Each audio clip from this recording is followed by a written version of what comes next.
Congratulations, you finally made it to 4 p.m. You know what that means. Happy hour. It's time to kick back, relax, and dive into the world of sports with the Young and Norvelle Show. Whether you're catching up on the latest scores, analyzing the big plays, or gearing up for tonight's games, we've got you covered. So grab a cold one, settle in, and let's talk sports. Here they are, Patrick Young and Terry Norvelle. It is Major League All Star Tuesday. It is also a Hurricane Jewington Creek Tuesday around here. Terry Norvelle, Trenton Torchia. Welcome to the Young and Norvelle Show live in Mandarin, in the heart of Mandarin, at Hurricane Grill and Wings. We hope to hear from Patrick Young a little bit later. Welcome. Good to have you back. I know you've been on a little vacation, traveling around a little bit here and there. Doing some coaching. A little coaching? A little coaching on the road. How you doing, man? Must be doing good. Probably what? 12-0, 13-0? 4-2 last week. So 4-2, okay. Terrible. Okay. In the big event. Okay. So it's 16U. And okay. So far, so good. So interesting story. We actually played the number 4 ranked team in the country. Oh, boy. 16U.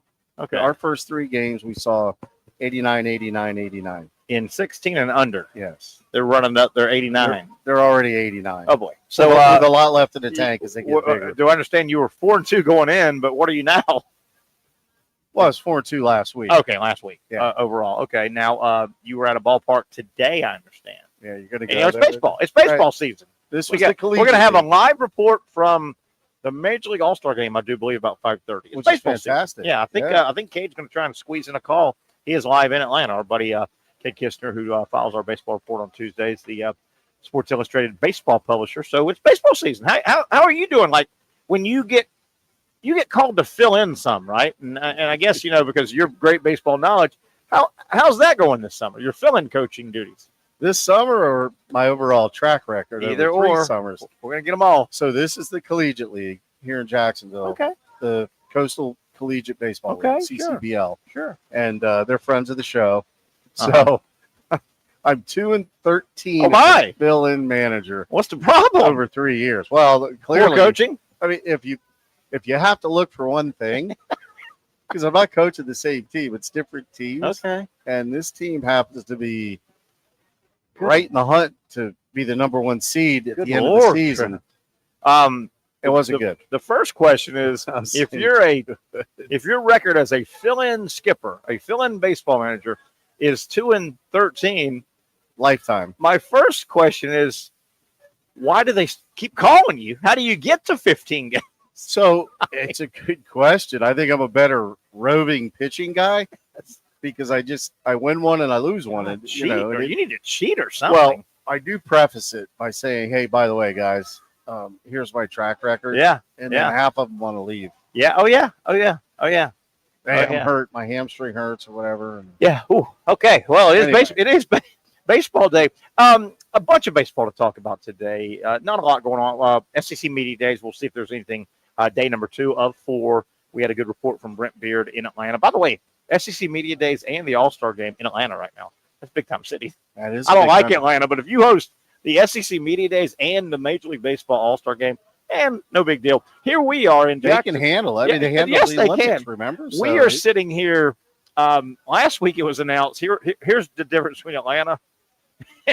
One of the differences between Atlanta and Jacksonville when it comes to these big events. Atlanta doesn't think twice. You said it. Super Bowls, national championship games, Olympics, every sport you can have, right? NBA, Final Four, everything. They don't bat an eye. They've got the SEC Media Days, 4 days. There's well over 1,000, just a huge event scattered all around Atlanta. They've got this thing called the Major League All Star Game. Last night, the festivities. Tonight, the game. And last night, it was packed with fans. Yeah. So yeah, absolutely. They were falling out. We're watching some highlights, the home run hitting contest. It's Major League Baseball's time to stop midseason and say thank you and hello, and we love our game, we love our fans. Last week in Jacksonville, one of the stories is, and it's a cool story, but wow, did y'all see the release? The University of Florida just sent out their basketball release, and the Gators will play a non-conference game in November against the Miami Hurricanes in men's basketball, the defending national champions. They did it last year. They played South Florida to kick off the season. in the arena. Well, this game coming up in November on the 16th, that's on a Sunday. The Jaguars play at 1 o'clock right across the street. Oh, no. What are we going to do? Oh, my God. Oh, no. 1 and 7. 1 o'clock and then 7 o'clock tip. And it's cool. I think it's cool, but Jacksonville's like, that was kind of a talk a little bit last week. So I wonder how many people are going to double dip. Why not? Why wouldn't you? We talked about that. By November 16th, the weather should be broke. It should be cooler. Yeah. It's not like you're going to watch a 3-hour Jaguar game and be just a sweaty mess. It's kind of cool to walk over to the just hang out. Hang out, yeah. There's a couple neat places there to grab a bite or whatever if you don't want stadium food or like your tailgate. Arena food or whatever. Like your tailgate. We're all going to your tailgate. Okay. But that is pretty cool, I think. Staying with baseball here on Tuesday. MLB came out with I thought was just, I don't know why, but I think it's really cool, and I hope it happens. I have no allegiance to a Major League Baseball team. I love baseball. I'm not a Dodger fan, a Yankee fan, a Braves fan. I love baseball. Never been a real fan of anybody. I think I'm going to be a Tampa Bay Ray fan the rest of this year. Did you see what Major League Baseball came out and announced earlier today? And obviously around the All Star Game, you got all the media there. It's great. Major League Baseball, MLB, came out and said, because there's been a little discussion about what if the Rays make the playoffs? What if they have to host a game? Yeah. And they're playing, for people that don't know, their stadium had the roof ripped off with a hurricane last year. So they're playing. The Rays are basically renting out the New York Yankees minor league facility down there in the Tampa St. Pete. Spring training spot. Yes. Yeah. So they play all their home games. They don't have a stadium right now. So all their home games. And the Rays are good. The Rays are good. Major League Baseball came out earlier today or last night. I don't know when it was official. And they said, because there's been talk, well, if the Rays make the playoffs, do they just go down and play in the Marlins Stadium? Do they go? That stadium seats 10,047 fans. It's a triple spring training facility. And it's actually an A-ball stadium. It's a spring training. Major League Baseball came out today and said, should the Rays make the playoffs, they will play their games in that spring training stadium, even if they make it to the World Series. The World Series could have games played in a 10,000-seat stadium. How cool is that? I love it. It's pretty intimate if you think about it. But, well, now here's the other side of it. If you want to be like a little bit jaded, which I can be. Yeah. Oh, that's sure. about what they draw at the Trop. Oh. So it just looks like capacity, but really it's a normal crowd for them. But I mean, when you get into postseason, everything that goes in. What if the Dodgers are playing the Rays in a World Series? The Dodgers with Ohtani and Yamamoto, they bring 10,000 Japanese media with them, right? Where are they going to put all these? Yeah. I love it. You love it because it's a problem, right? Well, I think it's kind of neat. It's kind of different. And Major League Baseball didn't bail out. They said, well, hell, think about it. That would be so unfair to the players. I'm sure that, their families are there in that area. The ballpark's destroyed, but wouldn't it suck if, what is Tampa down to Miami? That's 3 hours. You got to go across the coast. Yeah. Florida, so. I mean, you got to go all the way. But it wouldn't be fair to the families. How bad would that be for your wife and probably young kids? If you got kids at that age, you're a Major League Baseball player, 20s and 30s. They would have to get in a car and drive or stay in a hotel in Miami for 2 games or whatever. I think it's really cool. The World Series could be played in a spring training stadium. But I don't know. I think you're right. It would be crazy anyway. It would be kind of a neat story to follow. Yeah. But they have a lot of work to do in order to get there. Okay, hold on. Well, hold on. Now they had the Rays got swept by the Red Sox in a big series this past. Red Sox won 10 in a row. By the way. Yeah, they're red hot. But right now in the American League East, Toronto leads 2-game lead over the Yankees, 3-game lead over the Red Sox because the Red Sox are on a 10-game winning streak. And they had a big 4-game series with the Rays, and they won all 4. Okay, so the Rays, though, are 50-47. They're 5.5 games out of the East. And it was they were two behind 5 days ago. But let's take a look at this, my man. Let's take a look at this. Let's do the wild card. The Rays are a game and a half out of the third wild card. So they're right in the middle of this thing. I think it'd be neat. You know what? Now that you set that up, I'm rooting for it. Yes. I would love to see that take place. Yes. Now, I'm third-generation Yankee fan, lifelong fan. I don't want to see too much of that. Yeah. But it would be kind of neat. It would be. Especially if the Rays somehow made the World Series. Can you see this humongous event?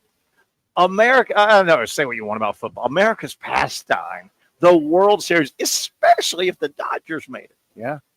The international world would be coming to a 10,000-seat stadium. To your point, 10,000 just in media. For the Asian community would ask for that money. How many Asians in the Tampa area would flock for an opportunity to go see Ohtani? Did you imagine and Yamamoto? Think about this. Imagine the cost of tickets. There's only 10,000 available. That's a great point. Yeah. So, you talk about the seller's market. Oh, my God. Gosh, it feels like 10,000 seats are gobbled up by these third parties anyway, in any event. Yeah. If not more. So, God. No, that ticket would be a premium. Oh. And, Tampa's a pretty big market. Yeah, they're going to handle, the travelers or whatever, and all that'll be fine. Yeah, sure. But it'll be something. But to cram them all in, how many can you add extra seating? There's a lot of questions. I was thinking about that as well, but you can't do a whole lot. Gosh darn, what they do at our stadium here for Florida, Georgia, that takes a while, right? They start putting that temporary stuff up. They send the Jaguars away so they can put that. Yeah. That's 10,000 extra.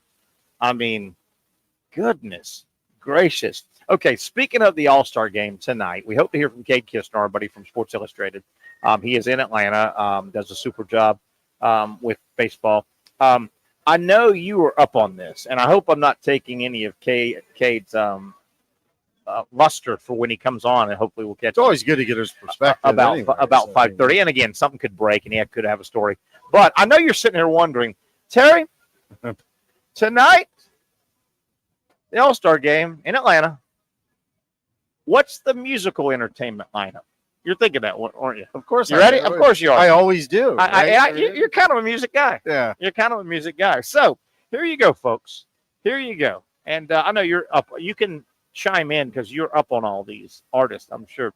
So pregame tonight at Truist Field. Just so you know, if it's not Tom Petty, I'm in trouble. But we may see Mr. Petty here. We'll see. Truist Park. Atlanta Braves hosting their ballpark, hosting the All-Star Game tonight. Big festivity. Festivities start at 7 o'clock. The pregame ceremony start at 7. Jermaine Dupri and Ludacris, because I know you're a big Ludacris guy, right? Love them. So Jermaine Dupri and Ludacris, two hip-hop icons from Atlanta, will honor the city's musical legacy. Did you know Atlanta has a musical legacy? They do, actually. I lived there for 10 years. There you go. That's why I'm bringing this up with you. Okay. That's why you're interjecting this knowledge. Okay.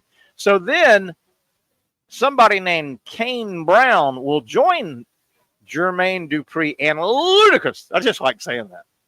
Because it's ludicrous. So Kane Brown joins them, bringing country flair to the celebration. So they'll get started. Love country mixed with hip hop. It makes a ton of sense. So they'll get started without any flair, but then some country flair gets added in. So then we'll have Jermaine Dupri, Ludacris, and Kane Brown. Now, the national anthem. Now, this is a big deal now. The national anthem, the Star Spangled Banner, will be performed by the Zach Brown Band. Love them. Known for blending Southern rock and country. Love them. That's pretty blurry line, isn't it? Country and Southern rock. It's kind of blurred, right? That's pretty. You know what? Yeah. I'm going to tell you this right now. So Zach Brown. It's going to have a little Chris Stapleton flair to it. So Zach Brown has a band, so it's not just Zach Brown. He's got some people with him. Yeah. But he's the main guy. Yes. Is that fair? He gets to call it the Zach Brown Band, but he's got other people?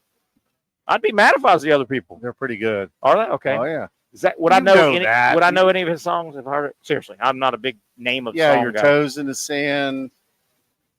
Got your toes in the sand, butt in the water, or butt whatever. in the water, and hand on a beer, and I need some ribs, something like that. All right, so that's your Star Spangled Banner. Fire up the grill.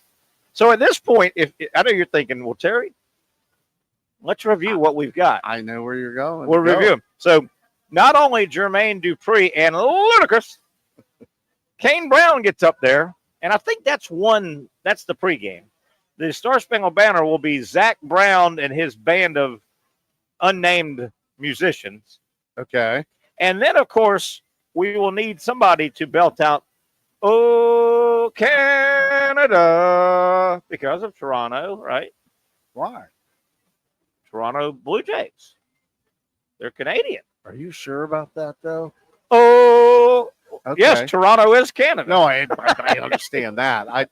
So I didn't realize they did the Canadian anthem. Yeah, it looks like it. Okay.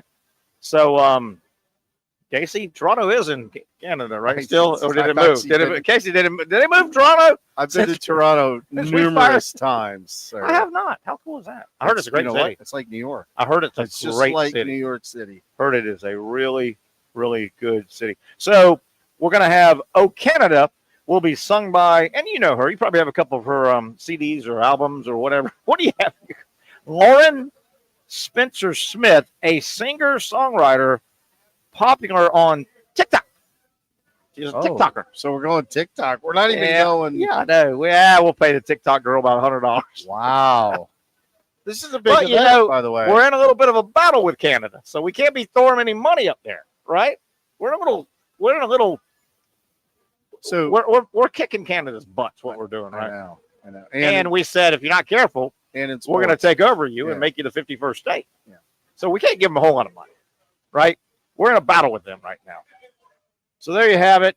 Pre-game music celebration begins at 7. So we get off at 6. You can race home. I know you're going to race home. Followed by first pitch at 8. A mile and a half to go. Oh, yeah. Hopefully traffic's not too bad. First pitch tonight, 8 o'clock. The event will be televised live on Fox. Enjoy the blend of Atlantan. Is that how you pronounce that? Atlantan. Yeah, Atlantan. Yeah. Enjoy tonight the blend of Atlantan hip-hop roots and Southern country energy as MLB, Major League Baseball, salutes Atlanta's rich cultural soundtrack tonight. And it's all there. Like, I can't remember all of where people got their start, but like the Fox Theater is one of their big places. Well, Fox Theater is huge. Yeah, that's the big famous. Kind of a neat. It's kind of like the Ryland Auditorium in Nashville. It's a famous small venue that very small, intimate. If you were anybody that made it big, you went ahead and played that. So back in the day, I lived there in the 90s, and they had something called Atlanta Underground or Underground Atlanta. Yeah. So they would do festivals and whatnot and have these different restaurant/bars, and famous bands would come in and just play a set and then leave. Yeah. Remember Los Lobos? Yeah. They came in one night. I saw them live. Remember the Counting Crows? Yes. I saw them. But they were already the Counting Crows. They were big already. They were big. Yeah. But they would just come in. There are those little places around the country that it's so cool. I think around the world, actually, that the big musicians will pop up unannounced. What was the one in L.A. back in the day? Whiskey A Go-Go? Whiskey A Go-Go. Everybody, absolutely. Like the Stones played CBGB and all that. Yeah.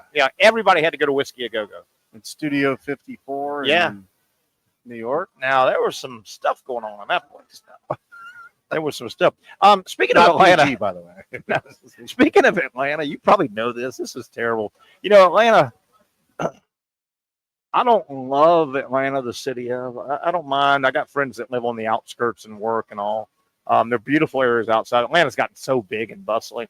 You remember years ago, the place to go in Atlanta was Buckhead. Yeah. Buckhead. Did you? This is terrible. Buckhead, that area, supposedly turned and got so bad and rough and run down and drug infested and dangerous, but you still had a lot of good old Southern Georgia deep rooted money in that area too. So you had a weird mix. Buckhead got so bad. I don't know how far this got, but a lot of movers and shakers. We're talking some of the local council and wealthy people that lived in Buckhead, and they saw their area of Atlanta deteriorate. they try to annex and pull Buckhead out and be their own little city. Yeah. They tried, and it may still be going on. They went, wait a minute. We call the police, nobody shows up. We do this. Why don't we just do our own gig? We'll be our own municipality, and we'll hire our own police, and we'll hire our own and do all that. EMS.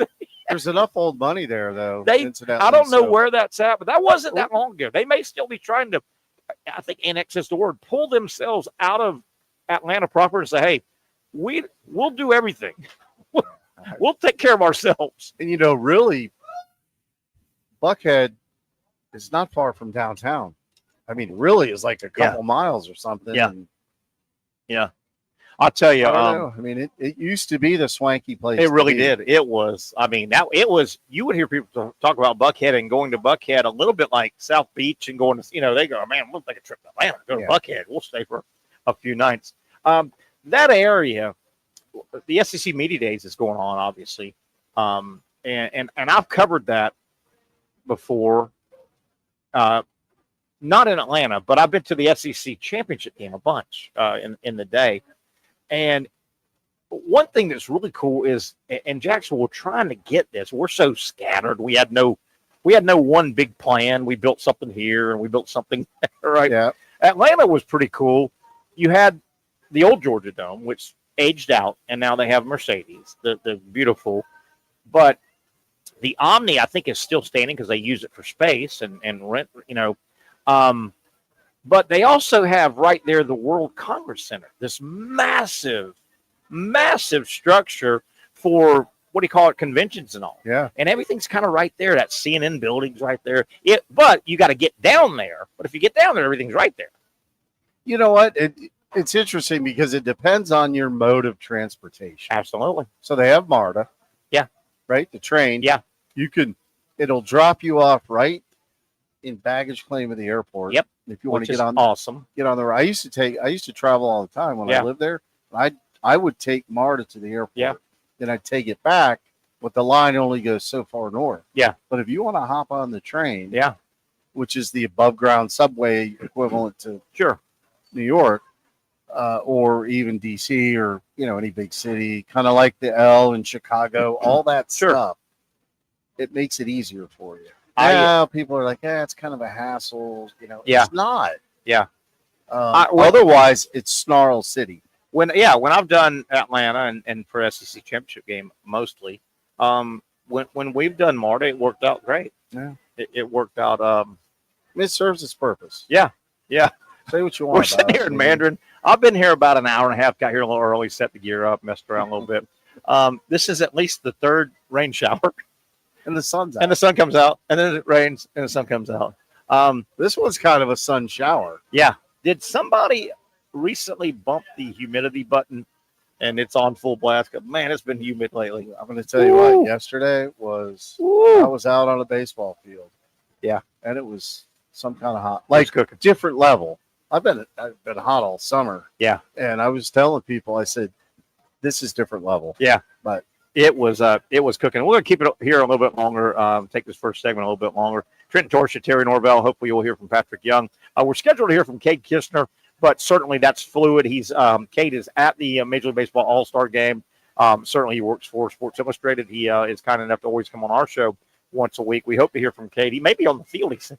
Oh, during warm-ups. How cool would that be? Cool. Yeah, they're warming up. We'll take ground balls, single BP, and there's Kade. Day one of the SEC Media Days was yesterday, and I don't know if you heard, and Brett and I talked a little bit about it.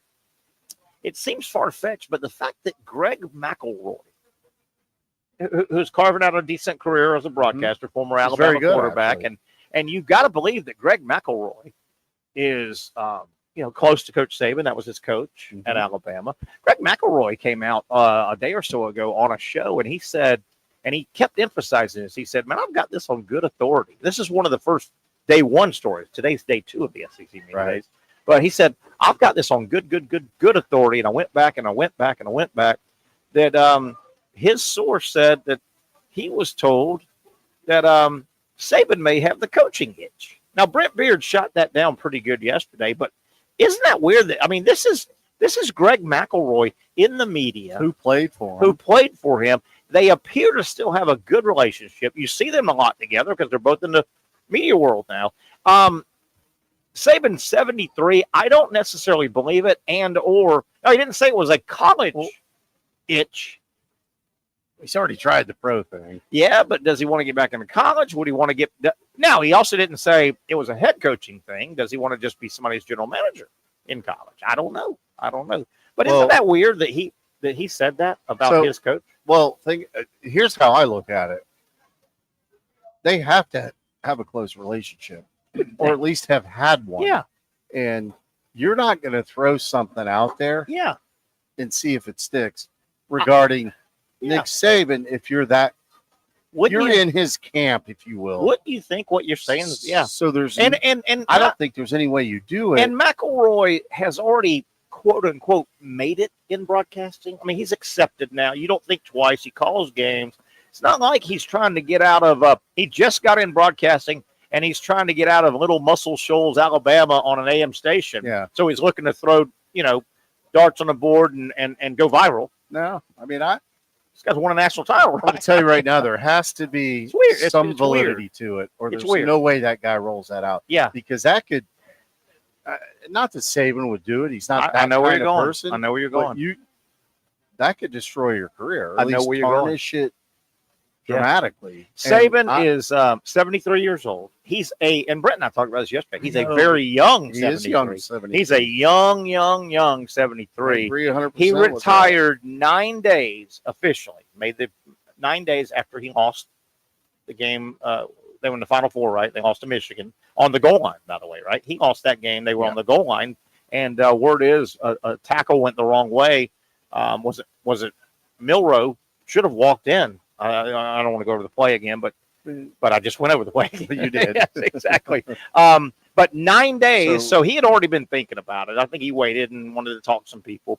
73 years old. Well, go ahead. I thought he stepped down for more of the wrong reasons than not. I think he was tired of where the game was going, the administration, the money, all this stuff. Maybe now that he took a step back and is seeing how it's playing out, it's like, okay, I can make this work. Maybe. Was he against it in the beginning? I don't know. Yeah. I mean, I would say yes. Like, no, we can't transition into this. Well, guess what? They have. A lot of people either on or out. A lot of people. I got two things about Saban. I'm gonna write two things down. A year or so ago, he's only been in the media a couple of years. Right? He just retired now. He's actually good too. Yeah, he is good. He's really good. Nick Saban would be good at anything he did. Yeah, he's a smart guy. He's a calculated, smart, I think, guy. He caught a little flack about 2 years ago when he first got into this thing, when he was asked about where college football is going, and he's not really keen on. He sees it's going, it's never coming back, but he's not keen on the money and all this. But Nick Saban also got called out because he spent about the last 10 years as the highest paid guy in college football. So that's $10 million a year. Yeah, right? So people kind of went Saban. Here's the other thing, though, that probably shoots it down. You and I both agreed. Nick Saban, as he sits right now, wherever he's at, he's 73 years old on his birth certificate. He's a young 73. We get that. But if there is validity to this, look where we're at. He's not going to coach this year. So it would be another year, I think. Point. Yeah. So, wouldn't you think if he was going to do it, if this was serious, he would have something lined up and said, hey, guys, I just talked to my ESPN guys and said, hey, I got that out clause and I'm using it. Or a haymaker. See, I think I kind of like your idea of the GM thing. Yeah. Because now you're controlling, you're kind of a consultant. Yeah. And that's popping up in college football. My legendary Hall of Fame college baseball coach is a special advisor to the Mississippi State Athletic Department, not just baseball. So that could be a role where, listen, you don't even have to compensate me. Yeah. But let me oversee this. Yeah. And make it right. The question is, where would he go? God. If you're I'm just thinking aloud here. if you're Kalen DeBoer, the last thing that you want is Nick Saban in an office. Look, I'm here, right, looking over you, and you just got year one out of the way, which you knew. Tower. Yeah, that's what I'm saying. Or the tower. Or the tower. Hey, Coach DeBoer, aren't you supposed? Oh, that's Coach Saban. Yeah, he gets to. You get to go up there when he comes down. You would just notice the straw hat. If you saw the straw hat, you definitely you better would. run. One more thing I wanted to get out, and this is just so ironic, and it's kind of a fun little guy wins sometimes story. Vanderbilt, certainly Vanderbilt. They haven't been able to line up with the big boys for decades in college football, in SEC football. Years ago, Vanderbilt was a power. I don't know if a lot of people know that. Years 60s, ago. Yeah. Oh, well before that. But I think it's kind of neat. When could we – I don't know if we've ever been able to say this. The Vanderbilt Commodore football team, it's about to take the field in 6 weeks or whatever. We're about a month and a half away from football season. Vanderbilt's starting quarterback is combined 3-0 against Alabama and Auburn. It's insane. When has Vanderbilt ever been able to make that statement? In the last 80 years. Diego Pavia, the quarterback from last year, he transferred from New Mexico State. I happened to be watching 2 years ago when he was at New Mexico State. They played a game at Auburn and beat Auburn in Jordan-Hare. Yeah. So he was 1-0. Which is a great win no matter what year Absolutely. And I think that was Hugh Freeze's first year, and that's the last thing he needed. New Mexico State rolled into Jordan-Hare and beat him. So 2 years ago, Pavia was the starting quarterback. Mm-hmm. So he's 1-0, faced Auburn. Transferred to Vanderbilt last year. They beat Alabama in that mega big game, and they beat Auburn again. Yeah. He's 3-0 against Auburn and Alabama. The Vanderbilt starting quarterback. I love it, don't you? Well, I guarantee you that's highlighted in the locker room for next go-around. Well, it's funny you mentioned that. Next go-around for Alabama playing Vanderbilt is October 4th. That's going to be the most anticipated Vandy Alabama game in years. Ever. Isn't it? Ever. I love it. I love it. Last thing before we take a break, we've gone long here. Segment number one. Trenton Torsia, Terry Norvelle here on a Tuesday live, of course, from our Tuesday home. This guy got lucky. He pulled up and he walked in. It's not raining. Just stopped. Yes. We're live at Hurricane Jointon Creek. Kiffin was good today. Yesterday, he was just kind of quiet. He picked at Hugh Freeze. You know, Hugh Freeze, speaking of Auburn, the Auburn coach, number one, Auburn Nation is not real happy with him. That he's going into year 3. They need some wins. They don't see the program advancing. They thought they could gain a little ground on Alabama when the great Godfather left. But have you heard the story? And Kiffin was picking at Hugh Freeze yesterday on the podium. Auburn Nation is not excited with Hugh Freeze right now. And the word is somebody did some sleuthing, and Hugh Freeze has played an inordinate, people are saying, amount of golf this summer. And Auburn's recruiting is very low. It's very low. And Kiffin was picking at him for playing too much golf. Now, if you're Steve Spurrier, who always was linked to golf, he loved golf, he played a lot of golf. I said this when Britt and I were talking a couple days ago. Steve Spurrier was a golfer. And everybody said, some people say he plays too much golf. Well, he also, at Florida, was 122 and 12, I think it was. Yeah, so, I mean, if you win that much. But if you're Spurrier, you could be the closer. You don't have to go grind on the trail. Good point. It's like, hey, good point, coach, we really want this one. And then the old ball coach shows up. Boom. Yeah. Hugh Freeze doesn't have that luxury. And that's the thing that chases these guys out of college football, too, as you well know. They're the recruiting just gets to a point where it never stops. Yeah. And now not only do you have to recruit new players, you have to recruit your existing players. Yeah. You keep them on. Because of the deals and the portal and all that jazz. Keep them on campus. All right, let's take our first break here on a Tuesday. Sun is back out. Love it. The sun and rain, boy, they're fighting it out today, I'll tell you. And it is a Tuesday. We're live at our wonderful Tuesday location, Hurricane Jointon Creek, Trenton Torsia, Terry Norvelle. We'll take a break, come back. A lot of baseball to get to, even though that sport is right around the corner. Right around the corner.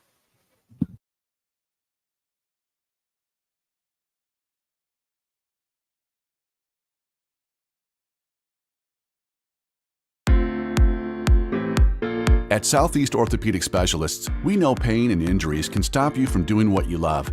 This is why our board-certified orthopedic specialists offer the latest in both non-surgical and surgical treatment options and create a treatment plan tailored to your unique lifestyle and goals. So, whether it is a sports injury or that nagging pain that's keeping you from doing what you love, our team has the right treatment for you. For more information or to schedule an appointment online, visit our website. You really got to hand it to him. Hold on. The previous play is under further review. I'm not sure what he could review, but okay.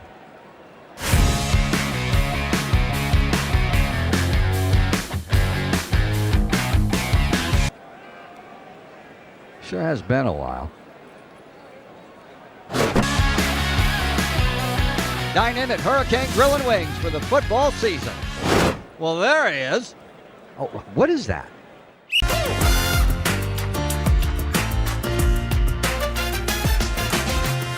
Empower a future, inspire a dream. It's a bold but simple mission for the Jacksonville Police Athletic League known as Jax PAL. Help the next generation of kids in Jacksonville shape a brighter future. Their after-school programs, teenage leadership programs. There's community outreach. This has been just an awesome opportunity to be out here with my colleagues and do something good for the community. It's really been an interesting opportunity to just see everybody work together in a way that we don't normally in the office. And there's sports.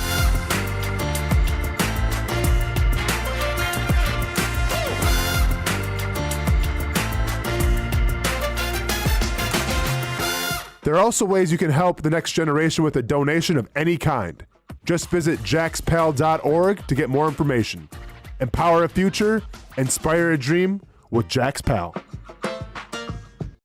Finally, a family atmosphere, kid-friendly restaurant with a real sports bar feel. Bricks Jack's Beach features all of that and a large, climate-controlled covered patio with misting fans and heaters for all seasons. Mix in an extremely diverse menu that features the most quality and affordable steak at the beach, and there's no reason not to enjoy your next lunch, dinner, happy hour, or big sporting event at Bricks Jack's Beach, 300 2nd Street North in Jacksonville Beach. See you at Bricks Jack's Beach. There's a saying in sports, you can't win them all, but you can win a lot with good folks on your team. Like that one painter, First Coast. It's tough to beat the sun in Florida, so your home fades. It's tough to beat that HOA when they come calling. Beat the sun, beat the HOA with that one painter, First Coast. And it's a good time to do it. Less rain to work around and painting in mild temperatures is perfect. After all, the paint bonds to the surface so much better. Give that one painter First Coast a call at 904-417-3557 or look them up at first-coast.thatonepainter.com. Fast estimate, guidance on color and HOA requirements, and the highest quality job you'll find anywhere. Be a big winner in your neighborhood with that one painter First Coast on your team.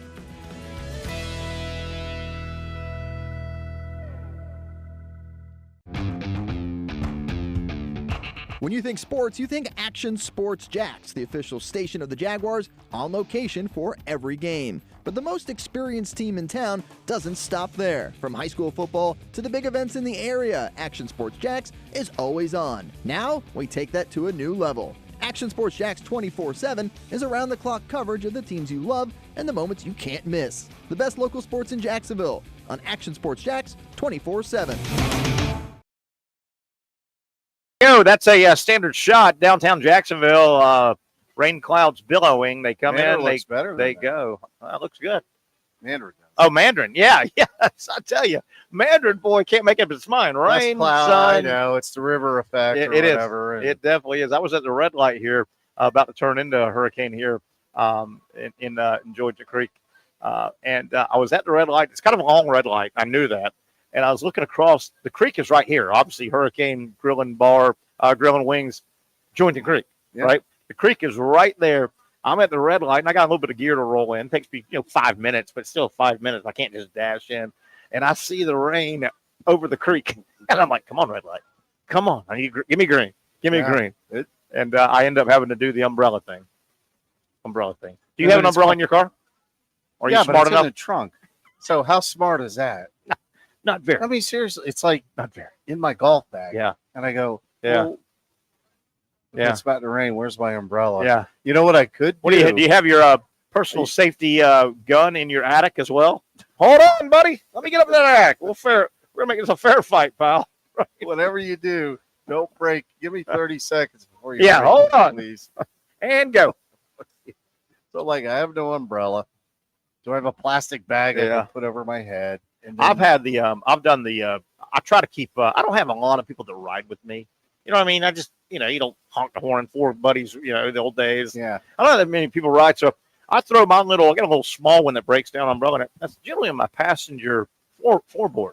There's times though, maybe I'm clean up. I'll throw it in the back, and I'm like, well, it defeats the purpose if I get out in the rain to get my umbrella.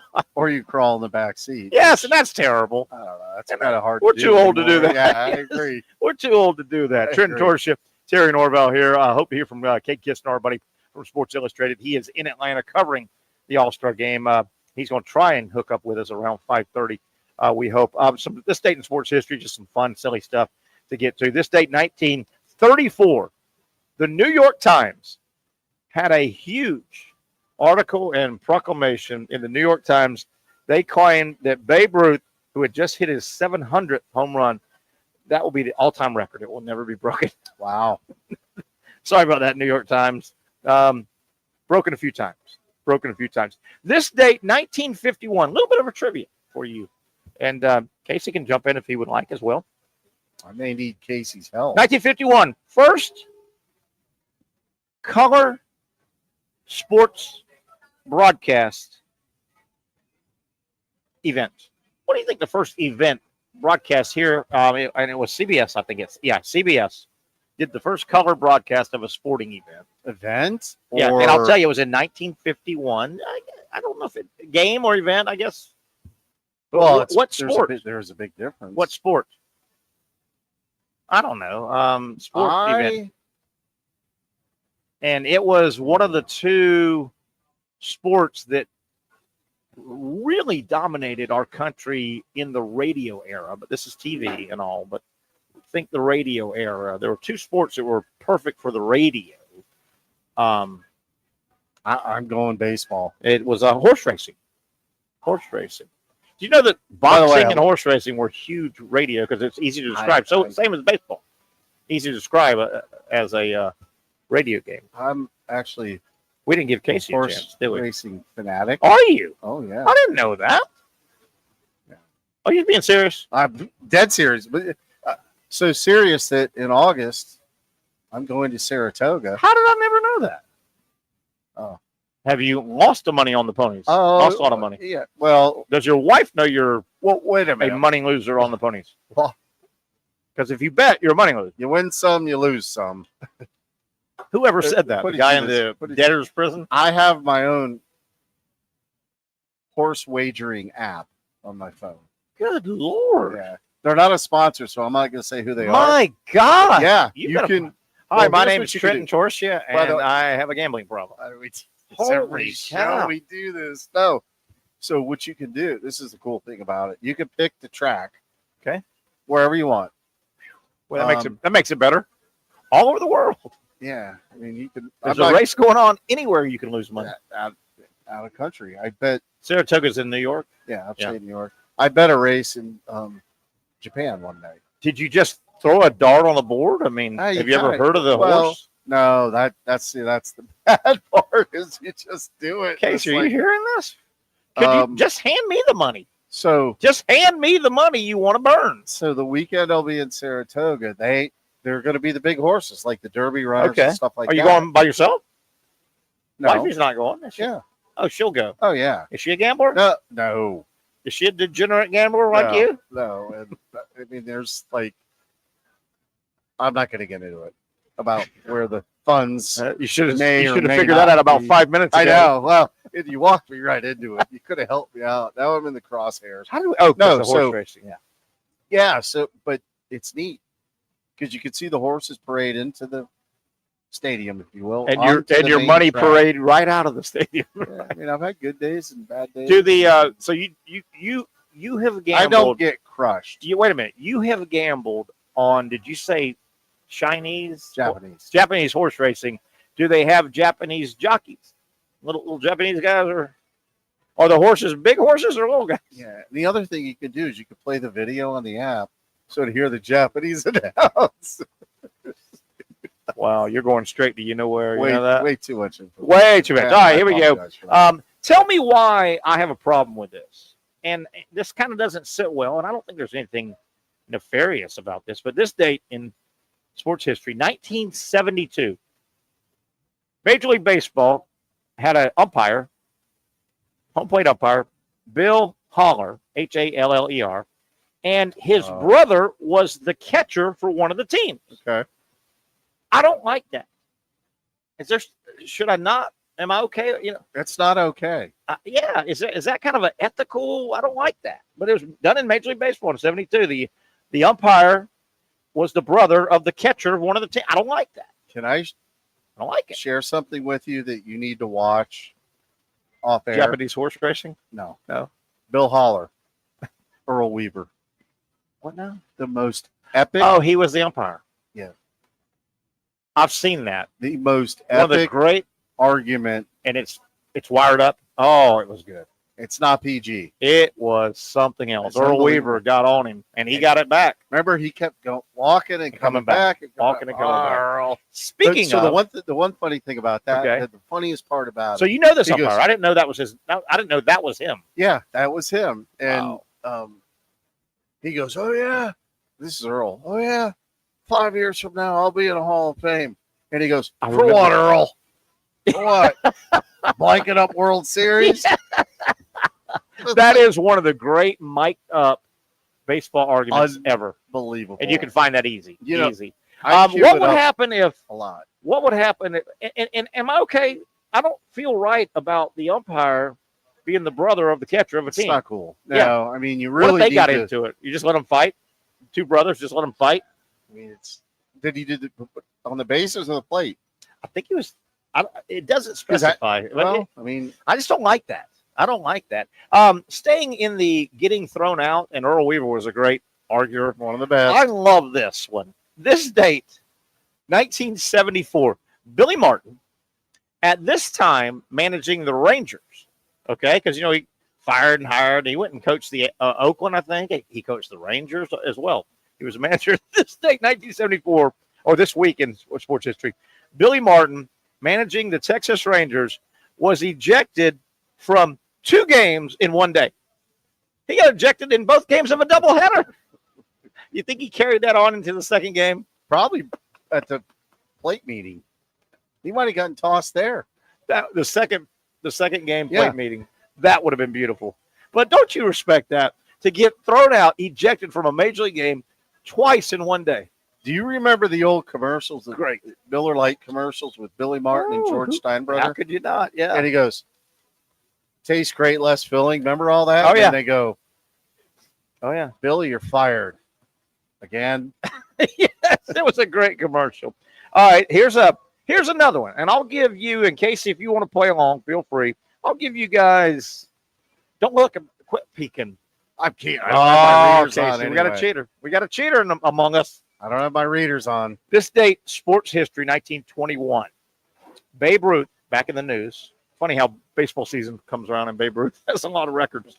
1921, Babe Ruth on this week, he hit a home run that put him first, most home runs in Major League Baseball. What do you think the number was? Obviously, he finished with 714. But this was the home run that made him the leader.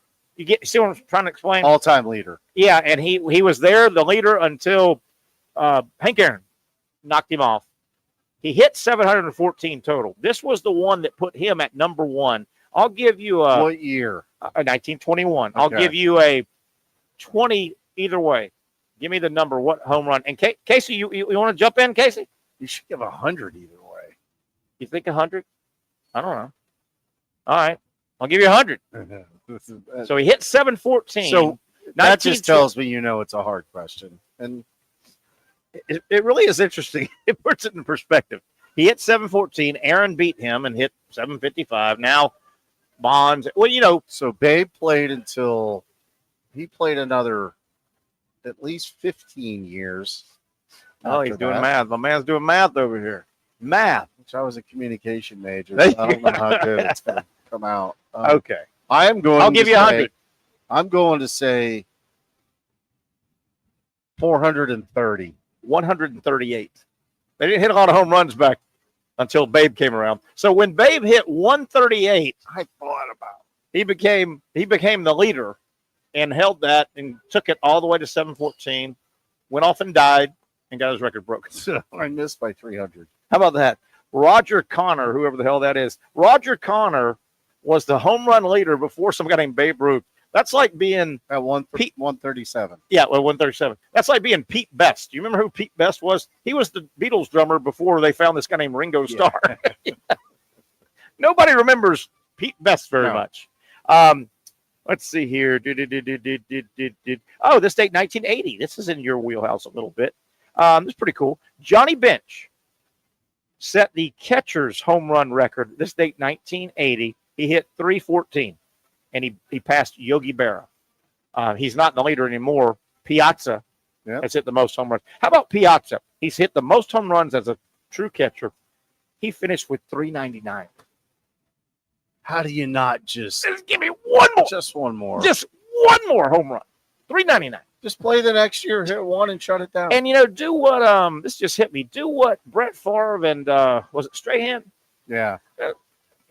Get tomorrow's pitcher and say, dude, here's a couple sawbucks here, my man. Hey, Throw me one right now. So I know we're getting off, but did you see very recently Gastineau? Remember him? Yeah, I saw that. A little dust up. Yeah. About that. With Favre. About the sack. You cost me the record. Yeah. So is it a big deal? Well, you know why it's a big deal? Because when he goes to autograph shows and whatnot, he's not good point. Sack leader. That's a good point. So it devalues That's his a good point. signature. Yeah, I did see that. This date, sports history, 1996. I don't know who did it. It might have been his dad, or probably was his own idea, but somebody had to go up to Cal Ripken on this date in 96 and say, hey, Cal, you're not at short, you're at third. He played all of his consecutive games at short. No.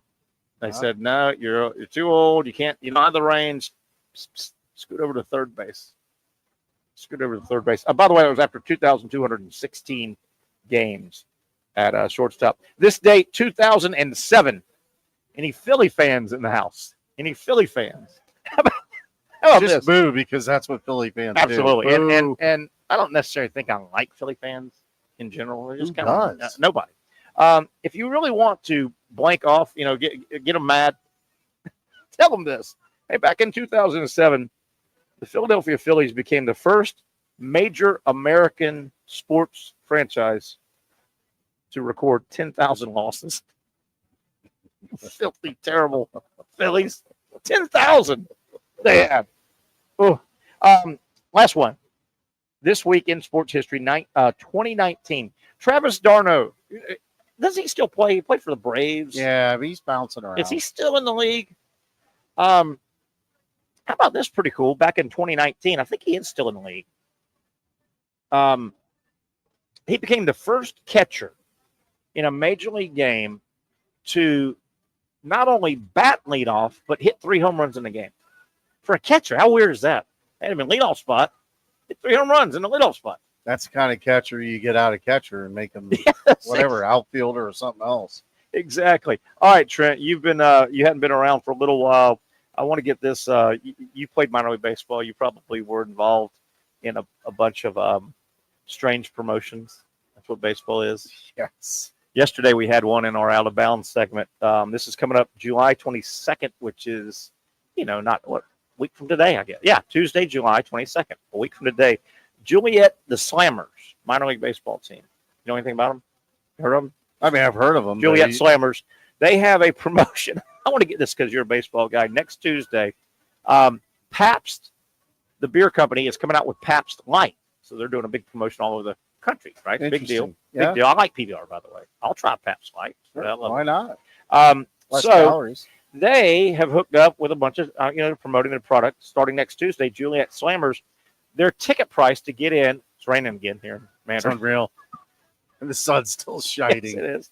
$2.60 to get your ticket, get you in the game. Wow. That's Tuesday. next Tuesday. And in honor of that, Pabst is offering like $2.60 beer.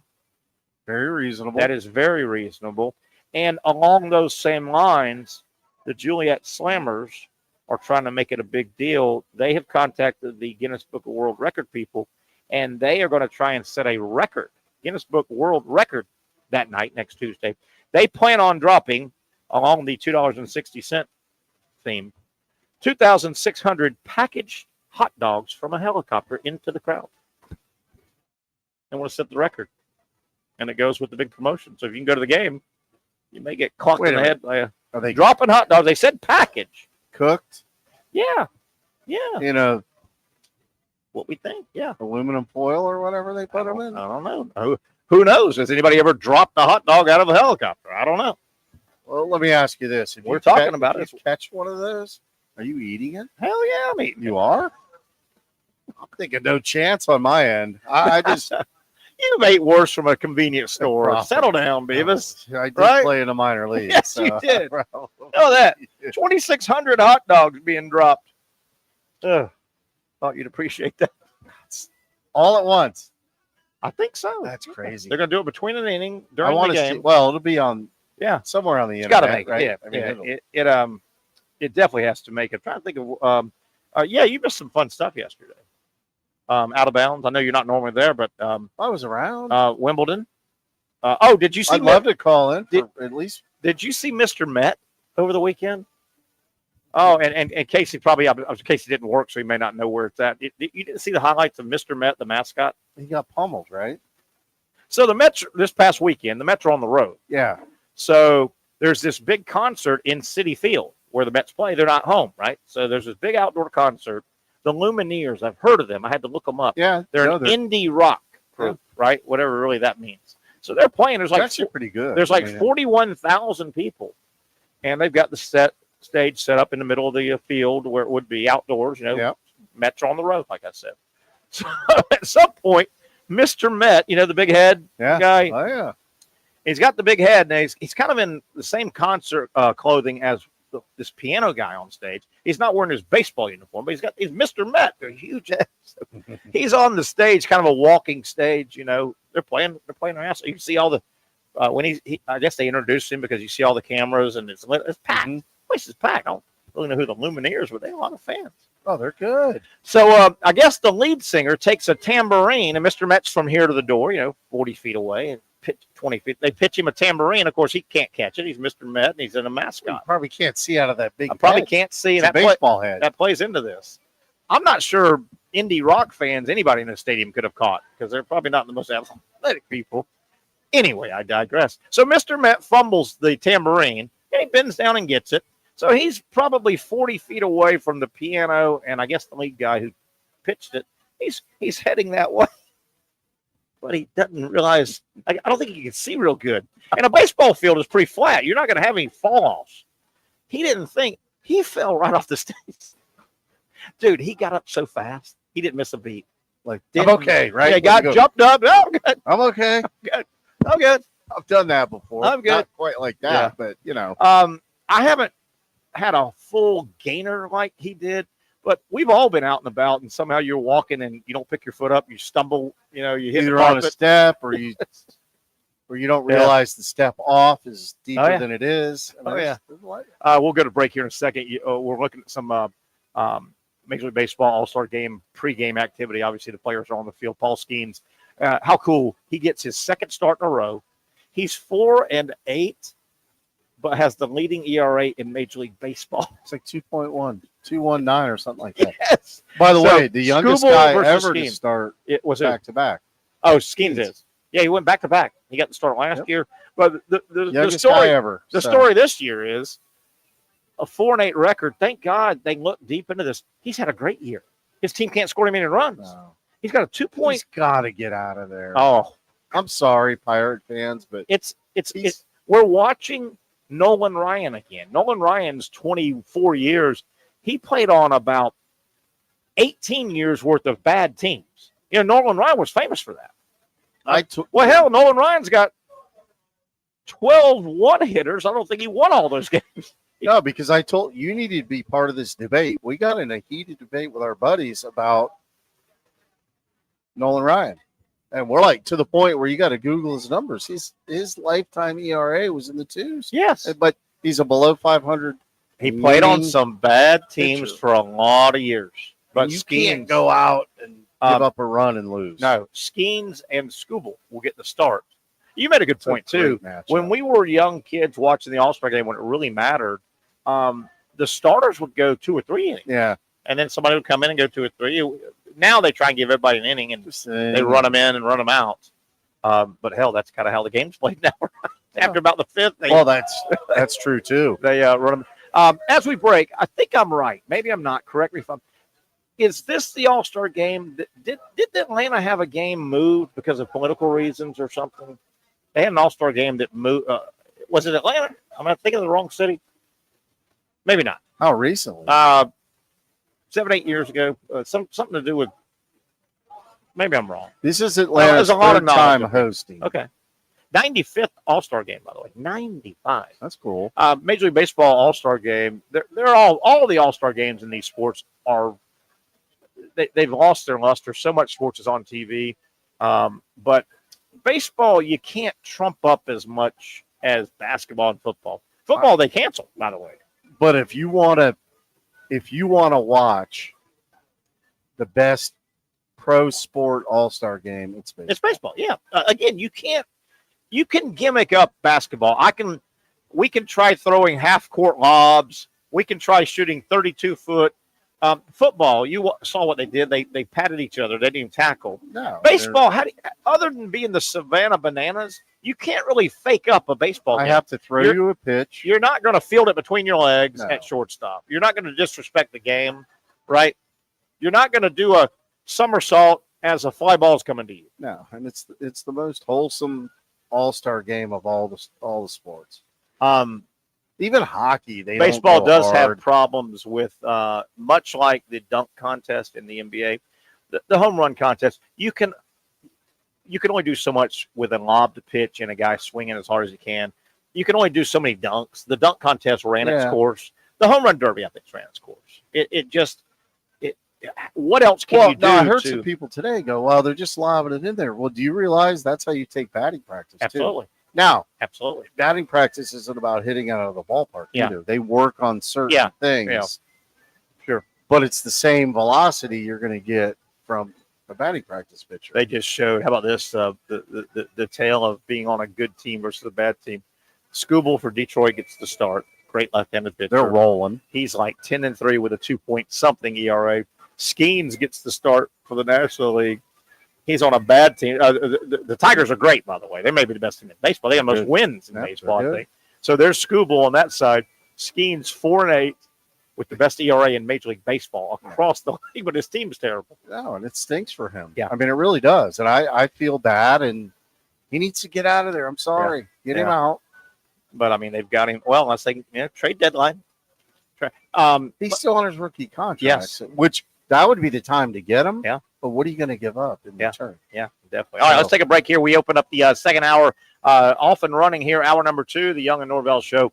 Trenton Torchia, Terry Norvelle, hanging out until 6 o'clock. We want to thank our good friends here. As always, our Tuesday host.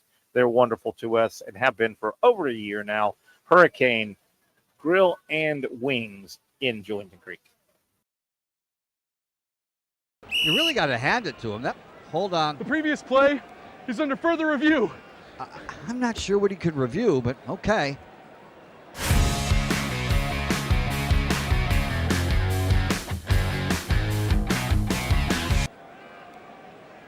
Sure has been a while. Dine in at Hurricane Grill and Wings for the football season. Well, there he is. Oh, what is that? At Southeast Orthopedic Specialists, we know pain and injuries can stop you from doing what you love. This is why our board-certified orthopedic specialists offer the latest in both non-surgical and surgical treatment options and create a treatment plan tailored to your unique lifestyle and goals. So, whether it is a sports injury or that nagging pain that's keeping you from doing what you love, our team has the right treatment for you. For more information or to schedule an appointment online, visit our website. Most of us know how to throw.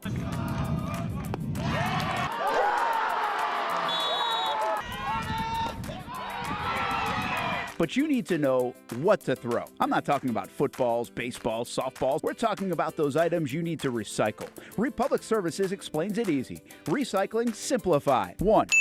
Know what to throw. When in doubt, throw it out. 2. Empty, clean, and dry those materials. It takes an extra minute, but it makes a big difference. And 3. Don't bag it. This makes the recycling process faster and more efficient. This is a look at the Republic Services North Florida Recycling Center. You can make this process even more efficient. By utilizing those 3 steps, Republic Services can help you become a better recycler in your home. Learn more at recyclingsimplified.com. Finally, a family atmosphere, kid-friendly restaurant with a real sports bar feel. Rick's Jack's Beach features all of that and a large, climate-controlled covered patio with misting fans and heaters for all seasons. Mix in an extremely diverse menu that features the most quality and affordable steak at the beach, and there's no reason not to enjoy your next lunch, dinner, happy hour, or big sporting event at Rick's Jack's Beach, 300 2nd Street North in Jacksonville Beach. See you at Bricks Jack's Beach. Baker's Sports. It's a hometown business filled with hometown people trying to make you feel right at home. Chris Conley, Jacksonville University. Walker Wright, class of 2018, West Nassau High School. Michael Young, Fletcher High School. Baker's Sports started in a grassroots way and now outfits much of the Southeast. Will Olive, Mandarin High School. Go Stangs. High school sports, travel sports, youth sports of all kinds. They are a one-stop shop carrying Nike, Adidas, Under Armour brands, and more. Vincent Caldes, Oak Leaf High School. Tony Mazzio, Sandwood High School, class of 2002. Samuel Coffrin, Paxton School for Advanced Studies. Whether it's sports teams on the field or it's your team in the workplace, like our Action Sports Shacks team, and community events like the Dream 18 Golf Tournament, and many others. Cole Tilley, Hilliard High School. Reagan Webb, Eagles View Academy. Look good, feel good, play good with Baker's Sports. Custom sports apparel since 1997. Shop with the hometown team at bakersport.com. The rhythm of my heart is beating like a drum, with We Are Martyr rolling off our tongues. Never will we roam, for we know our place is home. Where the ocean meets the skies, we be sailing. Where the ocean meets the skies, we be sailing.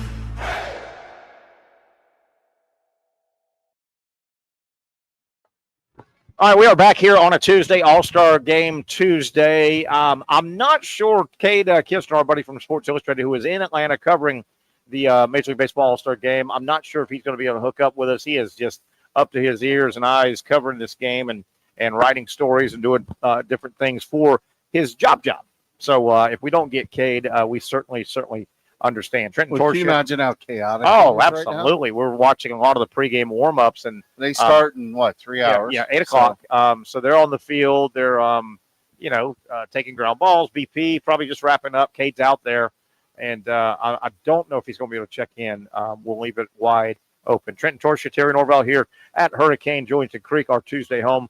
Gosh, Trent, I rolled in here a little bit early, and I fought. I don't know why I didn't just go ahead and use my instincts, and I wanted the Monterey chicken quesadilla. Oh, it's so good here, and I didn't do it. That's not a terrible call, and I didn't do it. I love not a terrible call. Quesadillas here. I love them. Just absolutely love them. Have you had the shrimp tacos? Oh yeah, I've had it. I love the tacos and the quesadillas here. Everybody goes wings, and I understand that. The wings are in the name. Because it's the wing place. Yeah, absolutely. 33 flavors and blah blah blah, but don't sleep on the tacos and the quesadillas here. Fish dip's good too, by the way.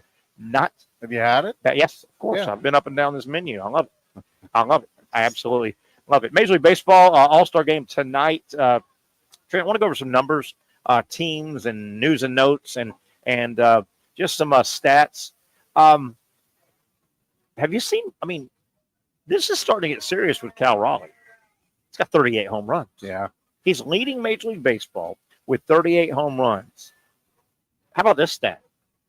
There's only been one player in the history of Major League Baseball at the All Star break that's had more, and that number was 39. Yeah, one more home run by Barry Bonds.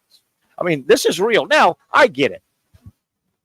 The second half of the season, if he keeps his pace up, the pressure is going to get there. But I mean, that's a ridiculous pace. Remember, Judge with the torpedo bat, he was hitting all the home runs. When you think home run, if we stopped 100 people on this road and said Major League Baseball home run leader, Judge, he's 3 behind. Now 35 is 35. He's 3 behind. How about these numbers, though? There's been a little debate. Okay, who would win the AL MVP? Would Cal Raleigh? I don't think he's got the. Here are the numbers. Home runs, Cal Raleigh 38, Aaron Judge 35. Batting average, Judge is hitting 355 and leading Major League Baseball. Raleigh's around 260. He's basically 100 points lower. RBI, Raleigh leads Major League Baseball with 82. Judge has 81. You almost hits. Judge leads base 125 hits. Raleigh 90. You almost would have to give it to Judge. That's a hell of a year, man. That is a hell of a year. He's got a chance to win the Triple Crown. Really does. I mean, you look at it because power guys don't normally hit the average. No. And Judge, the beginning of the season, he was right around 400 for a month and a half, 2 months. Yeah. And you can't sustain that. There's just and for people who don't understand that, to hit a high average, it helps to be a guy that can beat a couple ground balls out, right? Late, it's not going well. Lay a bunt down. Get on base, right? Judge doesn't do any of that. No. His hits are clear hits, right? I mean, they're clean hits. His outs are hard, too. Yeah, he's not beating one out to the backhand side of the shortstop, right? And the other intangible that he has, he's got a cannon for an arm in the outfield. So, I mean, he's a good outfielder. It's not a liability like a Giancarlo Stanton or something like that can't play the outfield. So, Raleigh's a catcher, correct? So, absolutely. And what happens to catchers down the stretch? Yeah. They wear out. Their legs go. They're beat up. Yeah, it's a long season. See Piazza. You referenced him earlier. So Piazza started DHing a little bit and playing first base. Yeah. Just to save his legs. To keep him in the lineup because save his legs. Such a good hitter. Did you see the stat about Judge? He is the quickest to 350, I think it is. The quickest ever to 350 home runs. Now, I didn't know this, and I think I've got this right until I read it this morning. You think, gosh dang, if he's the quickest to 350, look out, Barry Bonds, 780, whatever. Well, don't forget, Judge, if I remember what I read this morning, Judge didn't make the bigs until 25. That's a lot of home runs if he was a 20-year-old phenom.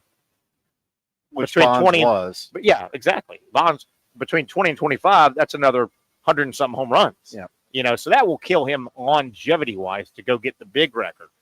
But how about that? The fastest, think about that now. We just talked about Babe Ruth a lot. We talked about Cal Raleigh. We talked about home run hitters. The quickest in baseball history to 350. Wow. Yeah. Wow. And he plays in a favorable stadium. Yeah. Because he does hit the ball the other way in Yankee Stadium with the short porch and right. Sure. But the guy can hit, too. He's hitting 355. Yeah. It's not like he can't hit. And you're right. It's not boom or bust with him. Big dude, but he is a pretty good athlete. He plays a decent center field. He covers ground. He's got a great arm. Big, strong guy. Got a great arm. Some other stats. Your wins leader at the All-Star break, Max Fried, having some issues with a blister, but Fried. He got roughed up the other day. He and Peralta lead Major League Baseball. It's funny, 11 wins. The old days, a guy would have 14, 15 wins. Yeah. Because guys pitch longer into games. Now they don't. But because they'd push 30 wins by the end of the season or whatever. Your ERA leader right now, we said it, Skeens, 2.01. Stupid. In baseball. Scooble, who'll be on the mound against him in the first inning, 2.23. But that's insane. In the era of, they still think the ball might be juiced. Yeah. Right? They think it might be a hot ball just because they want baseball to be exciting. Those numbers are ridiculous. They are. If you look at Skeens, the most amazing thing about him, because I do this all the time, when I work with kids, it's like, right. Hey, I struck out 10. I go, how many did you walk? Nice. You know, they go, well, I walked 6. Well, it's like, that's not. Yeah. Skeens strikeout to walk ratio. Yeah. Is insane. Yeah. 3-1 is like considered good. Yep. His is like 6-1 or Yeah. something. Like, I mean, it's unbelievable. Yeah. And I don't know that to be. I'd have to look it up, but I think he's Yeah. somewhere around there. It's going to be fun to watch him though. And then man, you feel for the poor Pirates though. The Pirates, if you try to, if you're a fan of the Pirates, and the owner says, "Well, let me see what I can get for Skeens." If you're the fan, you go, "Well, wait a minute.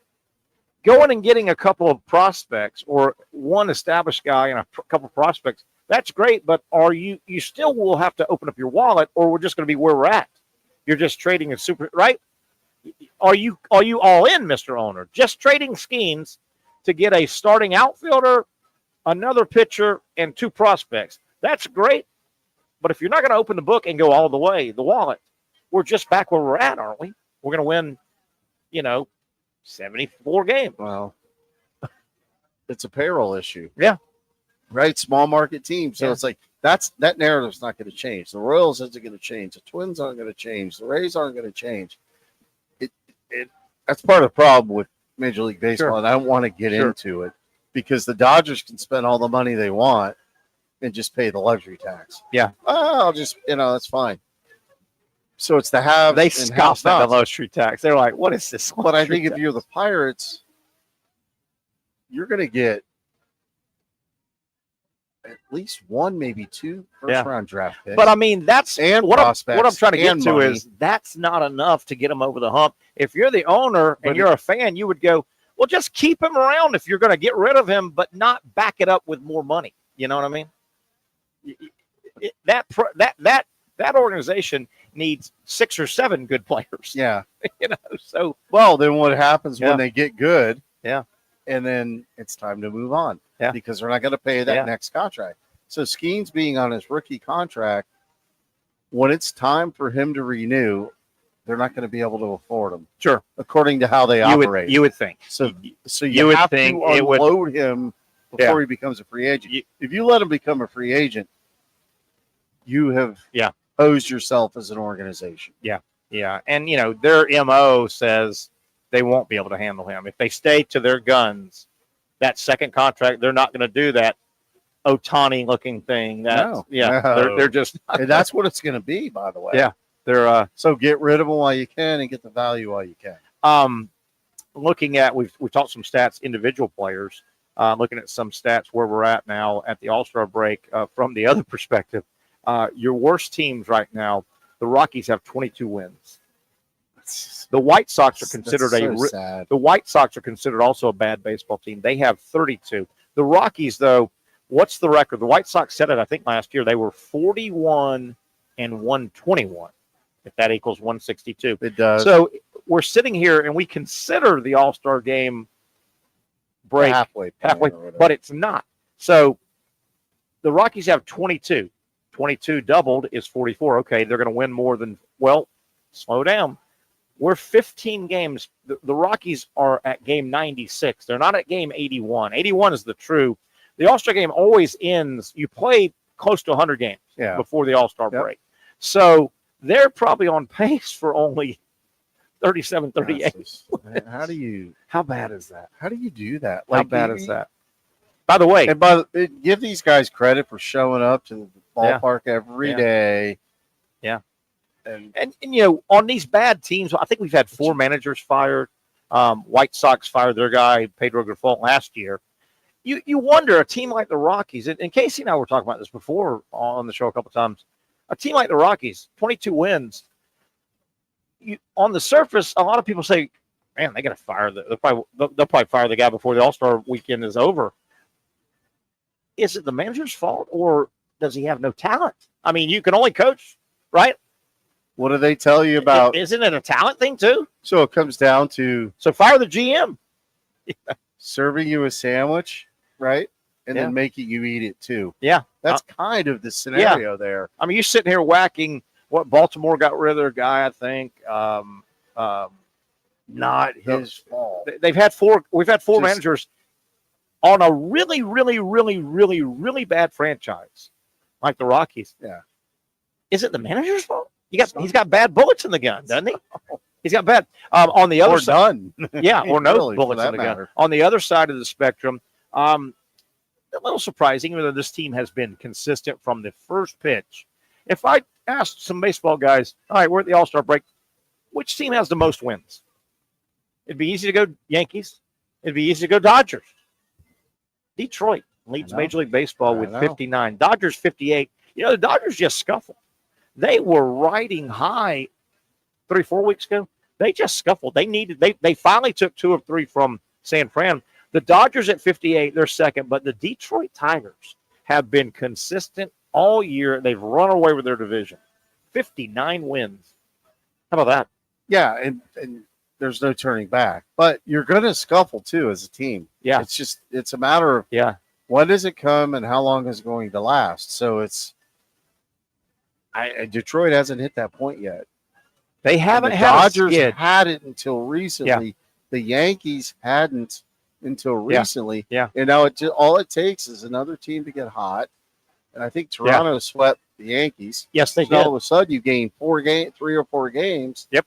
Boom. Just like in a week. Some of the divisions, man, you got to shout out a couple of divisions. It's going to be great right now. How about the American League East? Speaking of Yankees and Blue Jays, do you realize 5 teams in the division, 4 teams have 50 or more wins? Look at this division right here. Same can be said. I'm going to leave this for a second, though. American League East, Toronto leads with 55. They've got a 2-game lead over the Yankees. They've got 53 wins. Boston on a 10-game winning streak. They have 53 as well, so they have made a lot of ground up. Tampa Bay is sitting at 4th. The Rays, 5.5 out. They got swept in 4 games. They're on a 4-game losing streak. But again, 4 of the 5 AL East have 50 or more wins. I mean, that's how good is that division? Well, and guess what? Guess what happens at the end of the season? They all start playing each other a lot. Now, same thing can be said. Look at the NL Central. Cubs took off and started running away. Don't look now. Milwaukee, 7-game heater.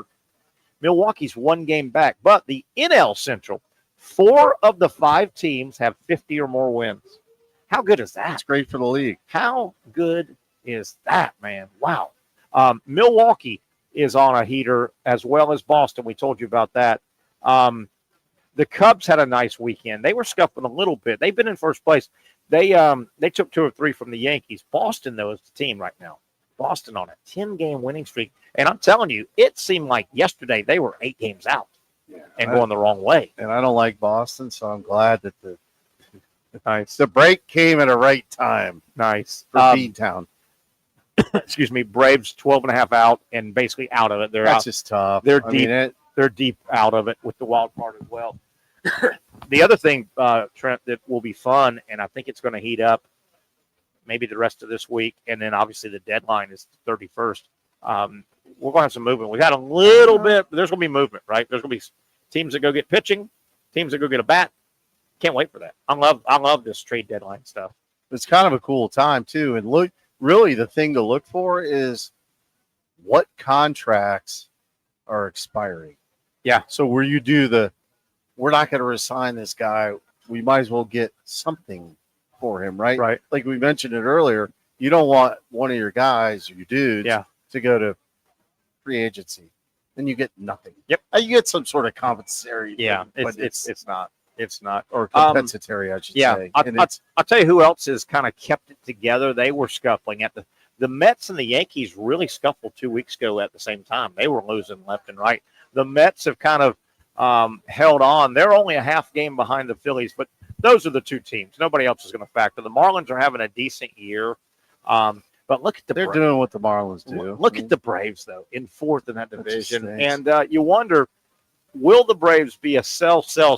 And who do they got to sell? I mean, they're not going to get rid of Acuna. You can't. Yeah. Most of their arms are banged up. I mean, who are they? You lost Fried this year. Yeah, and that hurt, man. He's leading Major League Baseball in wins.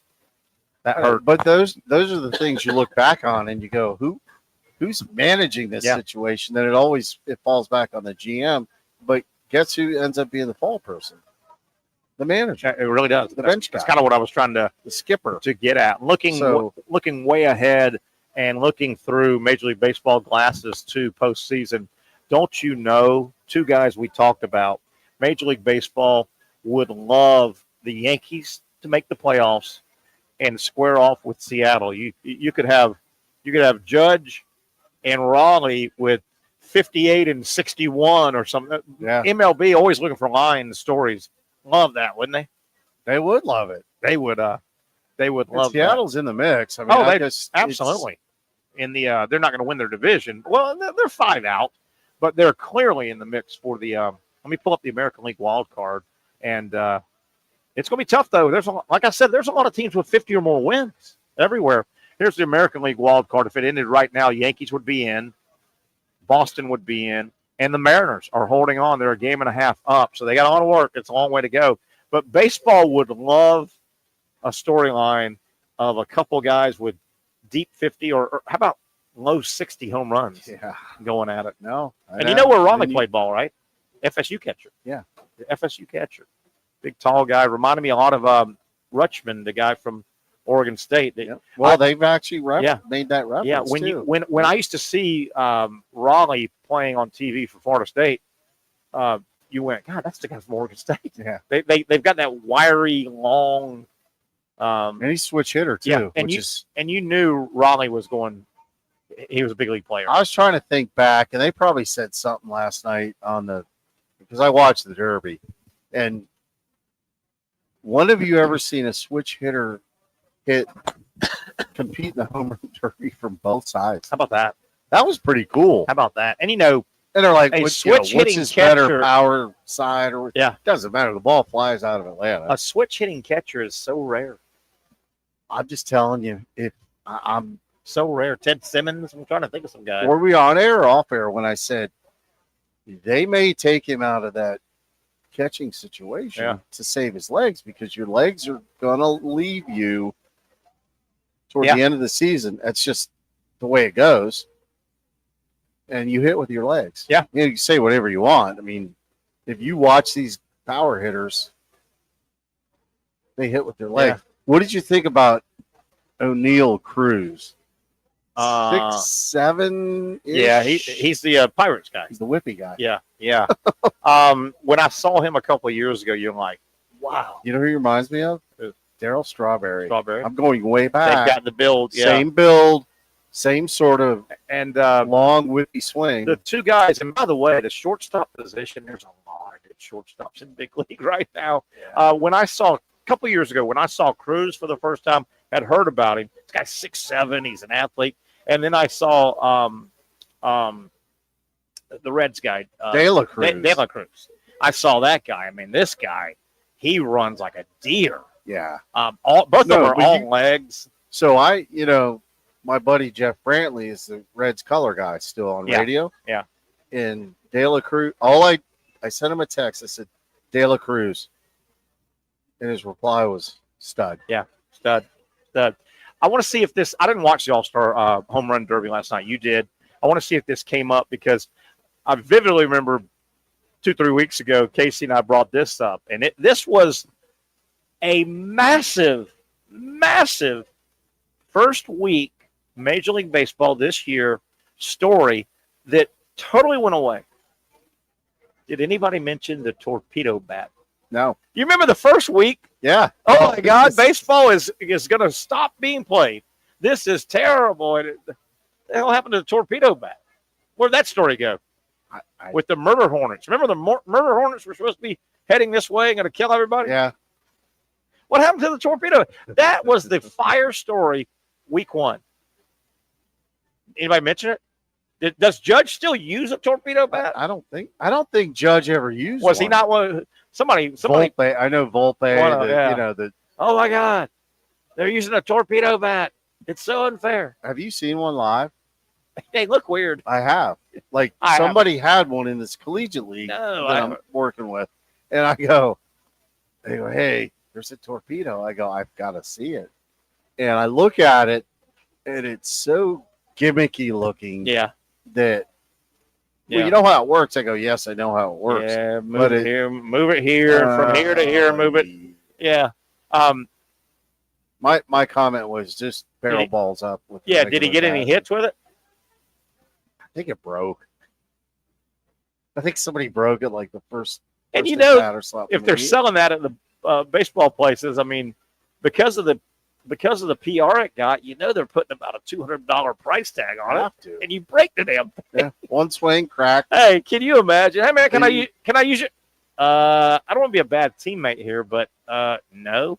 Well, you got to give me a deposit if you want to use my bat. Well, the unwritten rule is if you borrow a bat and break it, you replace it. Yeah. And imagine going through that. Yeah, but these young guys at this age, they're like, hey. I mean, I'm serious. I don't have the scratch. Well, it's like, I'll let you use it, but is your mom here? Can she give me a deposit? Yeah, could she Zell me or whatever? You remember how big that story was, though? And it's gone. It's gone.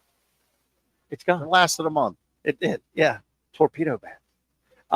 I had no issue because reading that story, there are specifications.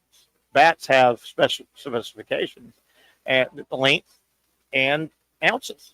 And I don't care how you manipulate that piece of wood as long as it's in the length and ounces. I mean, isn't that the whole concept is use the top, make it thinner, and even the top of the handle, and put the bulk of the weight in the middle. Well, that's the concept. They were analyzing every swing. Where do you make contact most frequently? Yes. Yeah. And that became the sweet spot. Yeah. So it was lower down the bat. Your sweet spot, instead of being right on the label, remember the old label? Oh, yeah. Then they move it down 3 or 4 inches. Yeah. And that was your sweet spot. I still am amazed. I'll go to my grave amazed at how hard and far big leaguers hit with wood. And, I grew up pretty much, the aluminum bat was just coming in. It was, in Little League, they were, I remember as a Little Leaguer, there would still be some wooden bats in the big green duffel bag thing, but the aluminum bat was coming in, right? Yeah. And, gosh, these guys hit the ball so far with wooden bats. And so did you see this? It's pretty recent. Palmeiro was on video. Rafael Palmeiro. Yeah. A home run derby celebrity thing in Houston. Right. He's got aluminum bat. Crushing it. Dropping He's 60 years old. Just crushing it. Dropping tanks. So I sent him a text. I go, hey, where were you dropping all those tanks? And it was narrated or whatever. And he said, I was in Houston for some home run derby thing. I said, how many did you hit? He goes, like 12. I go, like, the fact that you hit one. Yeah. I don't care how many swings you get. He's 60 years old. His swing looked like it did in college. Really? Unbelievable. Yeah, sweet swing is a sweet swing. Well, and it's like, what kind of a neat story.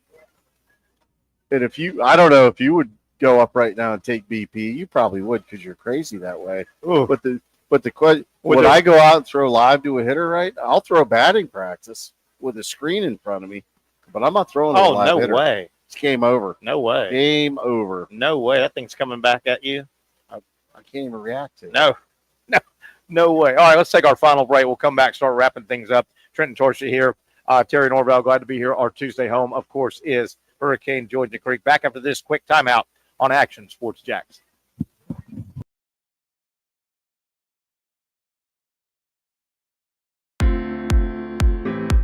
At Southeast Orthopedic Specialists, we know pain and injuries can stop you from doing what you love. This is why our board-certified orthopedic specialists offer the latest in both non-surgical and surgical treatment options and create a treatment plan tailored to your unique lifestyle and goals. So, whether it is a sports injury or that nagging pain that's keeping you from doing what you love, our team has the right treatment for you. For more information or to schedule an appointment online, visit our website. You really got to hand it to him. Hold on. The previous play is under further review. I'm not sure what he could review, but okay.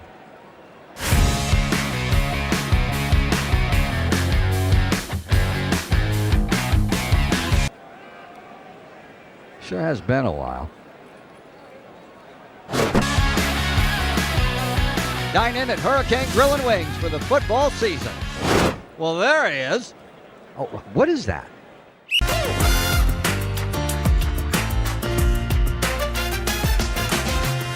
Empower a future, inspire a dream.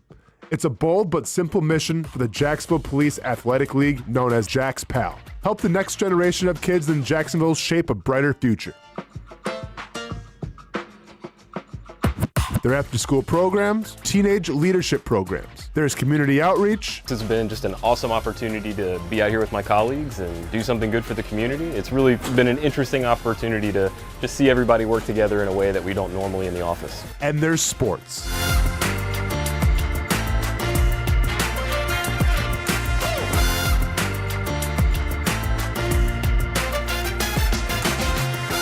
There are also ways you can help the next generation with a donation of any kind. Just visit jaxpal.org to get more information. Empower a future, inspire a dream with Jax PAL. Finally, a family atmosphere, kid-friendly restaurant with a real sports bar feel. Rick's Jack's Beach features all of that and a large, climate-controlled covered patio with misting fans and heaters for all seasons. Mix in an extremely diverse menu that features the most quality and affordable steak at the beach, and there's no reason not to enjoy your next lunch, dinner, happy hour, or big sporting event at Rick's Jack's Beach, 300 2nd Street North in Jacksonville Beach. See you at Rick's Jack's Beach. There's a saying in sports, you can't win them all, but you can win a lot with good folks on your team. Like that one painter, First Coast. It's tough to beat the sun in Florida, so your home fades. It's tough to beat that HOA when they come calling. Beat the sun, beat the HOA with that one painter, First Coast. And it's a good time to do it. Less rain to work around and painting in mild temperatures is perfect. After all, the paint bonds to the surface so much better. Give that one painter First Coast a call at 904-417-3557 or look them up at first-coast.thatonepainter.com. Fast estimate, guidance on color and HOA requirements, and the highest quality job you'll find anywhere. Be a big winner in your neighborhood with that one painter First Coast on your team.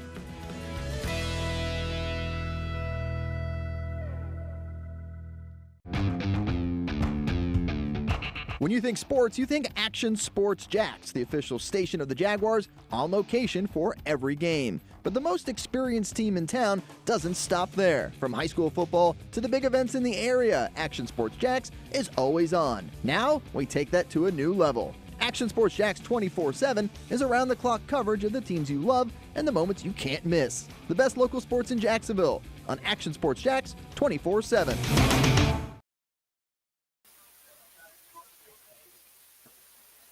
Okay, back we are. Looks like some more rain is rolling in, but it's that time of year. Boy, it stops. Sun comes out. Look at that. Hey, remember our guy sent us a picture? Yeah. Yes. Our buddy? Yes. Miller? Yes. And it was clear. How about that? Yeah. Miller You think he's racing it back? And he was downtown. Our buddy was on a boat downtown, and now it was clear, but now look at it. Welcome back. It is a Tuesday edition. We're here at our Tuesday home, as always, in the heart of Mandarin, right here. By the Jointon Creek is where you will find Hurricane Grill and Wings every single Tuesday. So very glad to be here and be associated with this wonderful location. This happened just a second ago. I'm not the only one. I'm looking at the ESPN headlines, right? Just seeing if anything was breaking before we get out of here at 6 o'clock. And you see Trent, what are there, 8 or 9, 7 or 8, a little different headlines. Jets, Sauce Gardner, now the highest paid cornerback. You could click on that story. Guard, Trey Smith for the Chiefs, blah, blah, blah. Look at the very bottom. And I know I'm not the only guy because I've said this before. It's a golf reference. But I hate, and it happened right here. Don't you hate, particularly on a scoreboard on a Saturday or Sunday when you're watching golf, don't you hate when Scotty Scheffler and Xander Schauffele, when they're in the news together, and here are two separate, and they're on top of each other. Scheffler's reality. Winning is not a fulfilling life. That's the best golfer in the world, Scotty Scheffler. Yeah. Right below, Schauffele offloads trophies, unsure where gold is. I guess he won a gold medal in the Olympics, I guess. But those two names, don't you screw them up? you'll glance at the scoreboard and go, oh, Scheffler. No, that's Shoffley. Normally it's the other way around. Well, and I call Shoffley Chaffel, and they're like, it's not Chaffel. Shoffley. It's like, but it looks like Chaffel. Shoffley. Right? Yeah. Oh, they did it. No, and how do they get right on top of each other? Right? Well, the other thing is they're both generally on the leaderboard. That's what I'm getting at. Yeah. And obviously, Scheffler is the dominant. But I've looked up before, and I've glanced real quick. Maybe I'm at a sports bar at home, whatever, and I go, oh, and I'll go, no, that's the other. That's the other guy. Yes. How does that? I've done it. How does that happen? Day 2 of SEC Media Days is basically just about wrapped up. I haven't seen a whole lot of any. Wow, like yesterday, the Saban stuff kind of broke this time. Yesterday, today Auburn came through, and Hugh Freeze, boy, he's having a tough offseason. The Auburn fans are not happy with him. They don't think he's recruiting hard. Kirby Smart came through. Georgia was there. Tennessee was there, and probably the biggest star of the 4 days, Arch Manning. I know he hadn't played a lot, but he came through today in Atlanta, SEC Media Days. He was one of the 3 players that Texas brought. I think Arch Manning is the biggest. He would draw the biggest crowd in the 4 days. Yeah. The legend of the Manning name. The pedigree. That's the second biggest guy, I think, coming through is tomorrow. Florida goes through tomorrow, Lagway. I think Lagway, and Brent made a really good point. Lagway hasn't thrown it all in the offseason. That has spooked Gator Nation. And Brent made a great point. Florida really had to bring Lagway tomorrow. But if Lagway wasn't one of the – and you pick 3 guys. A lot of times they give them upperclassmen or a guy with great – a good player but good grade point average. It's kind of neat for some kids. Some kids don't like it. I couldn't imagine if Florida did not bring Lagway. I think Gator Nation, without seeing him, and they're going to want to see him tomorrow. They're going to want to see him in a suit, walking well, and not favoring an arm or a shoulder. But can you imagine if Lagway didn't go tomorrow when it's Gator Day? Gator Nation would be spooked. Yeah, the ground swells of. I think they'd be spooked. Going on over there. Yeah. The whole Manning thing too is just kind of like it's the pedigree, it's the past, it's this, it's that. You probably talked about this yesterday, but Sankey with the whole favoring expansion of the tournament. Yeah.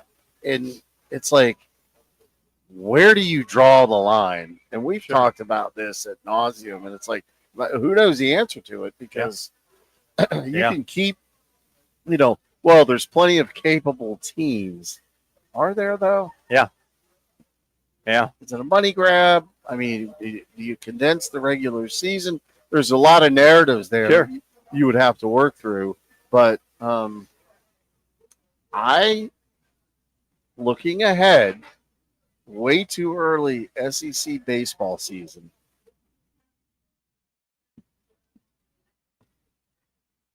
Where the hell did this come from? 2 things. Okay, go ahead. LSU has 11 of the top 165 high school recruits. Good Lord. 2 of them pulled out of the draft. Right. First of all, why do you pull out of the draft? Yeah.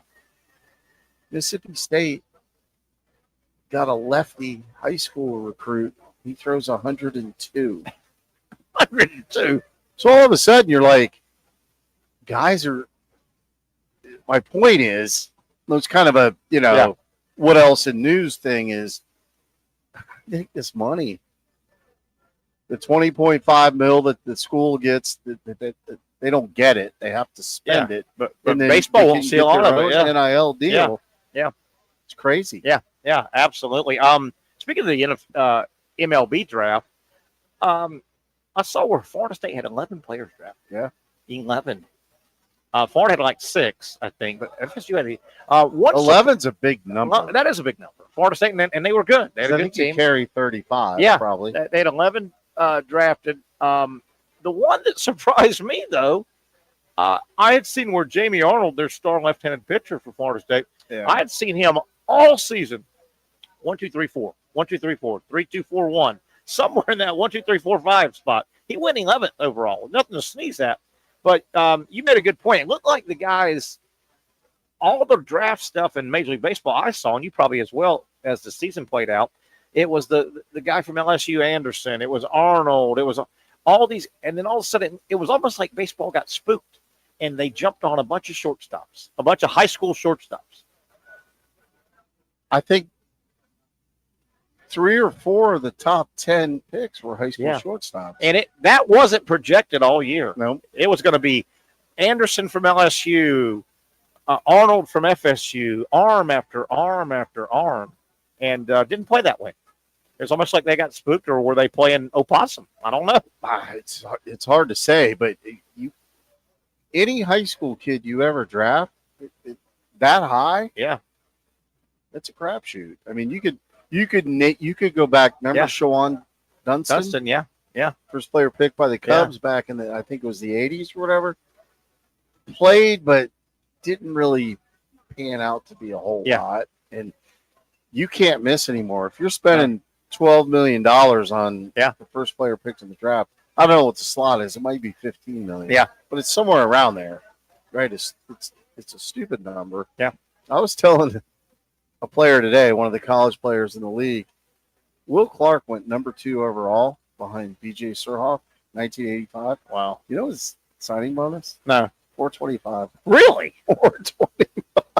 God, I saw somebody on the internet I was reading the last couple of days was digging up. I'm too lazy to dig it up. You can find the slot numbers, and he was throwing slot numbers, and it was, so-and-so. I don't know if he's going to come back to college. He was drafted in the 9th round with the, 400th pick. That's slotted at 309. Yeah. Wow. 450,000 or whatever the number is, and it's chicken feed. Now, what's it take? Chicken feed. But these high school shortstops, they're going to get more than a lot of opportunities. Yeah. Now, here's what they need. They need to slow roll them through the system. And they tend not to do that. No, not now. Now, if you come out of the SEC or the ACC, I get it. I get it. The Power Fours, you could move fast. Your level, you've been playing at a high level. That's why you need to think about going to college versus because you're overmatched. Even at A-ball level, as a high school player, I'm sorry. Have you been tracking Caglione? Yeah. He's about $150. Yeah, but he's coming out of it a little bit. He went back-to-back home runs in back-to-back games, and then the All-Star game popped up.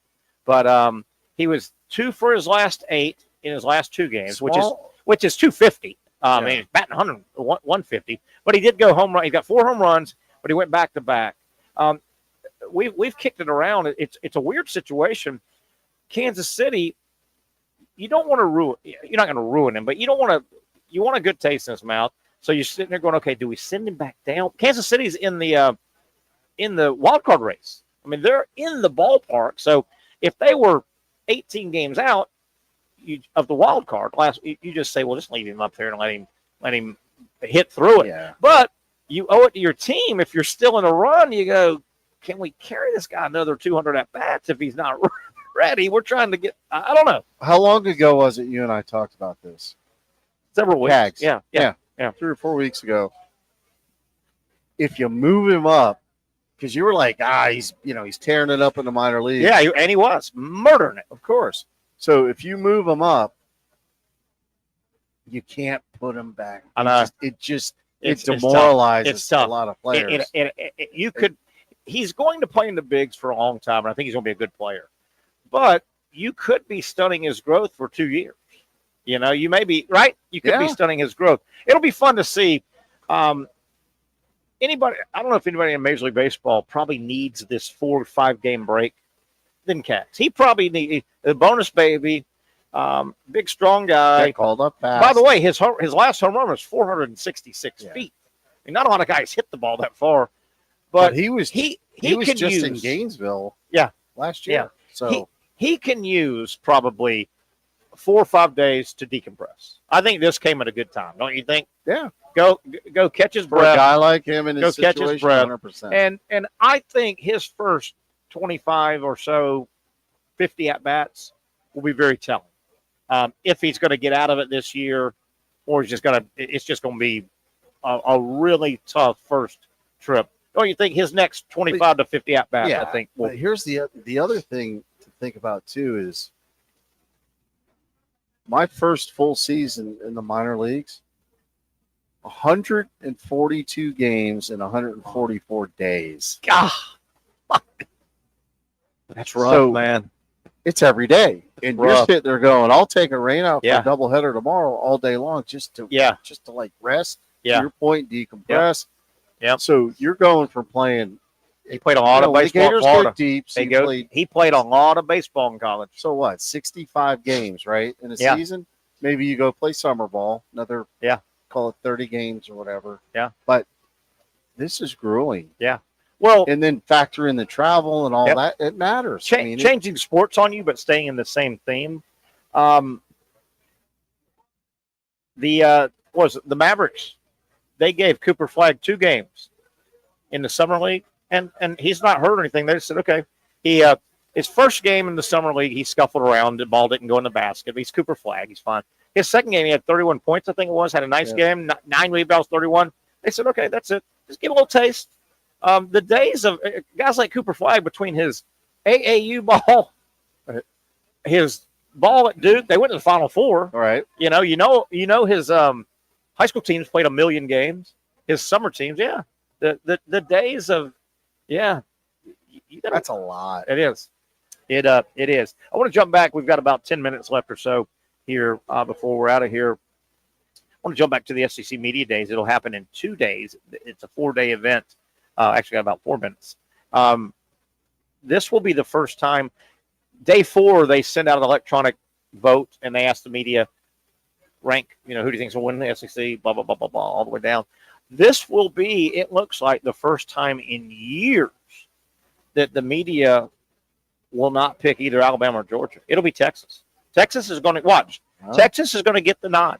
Watch.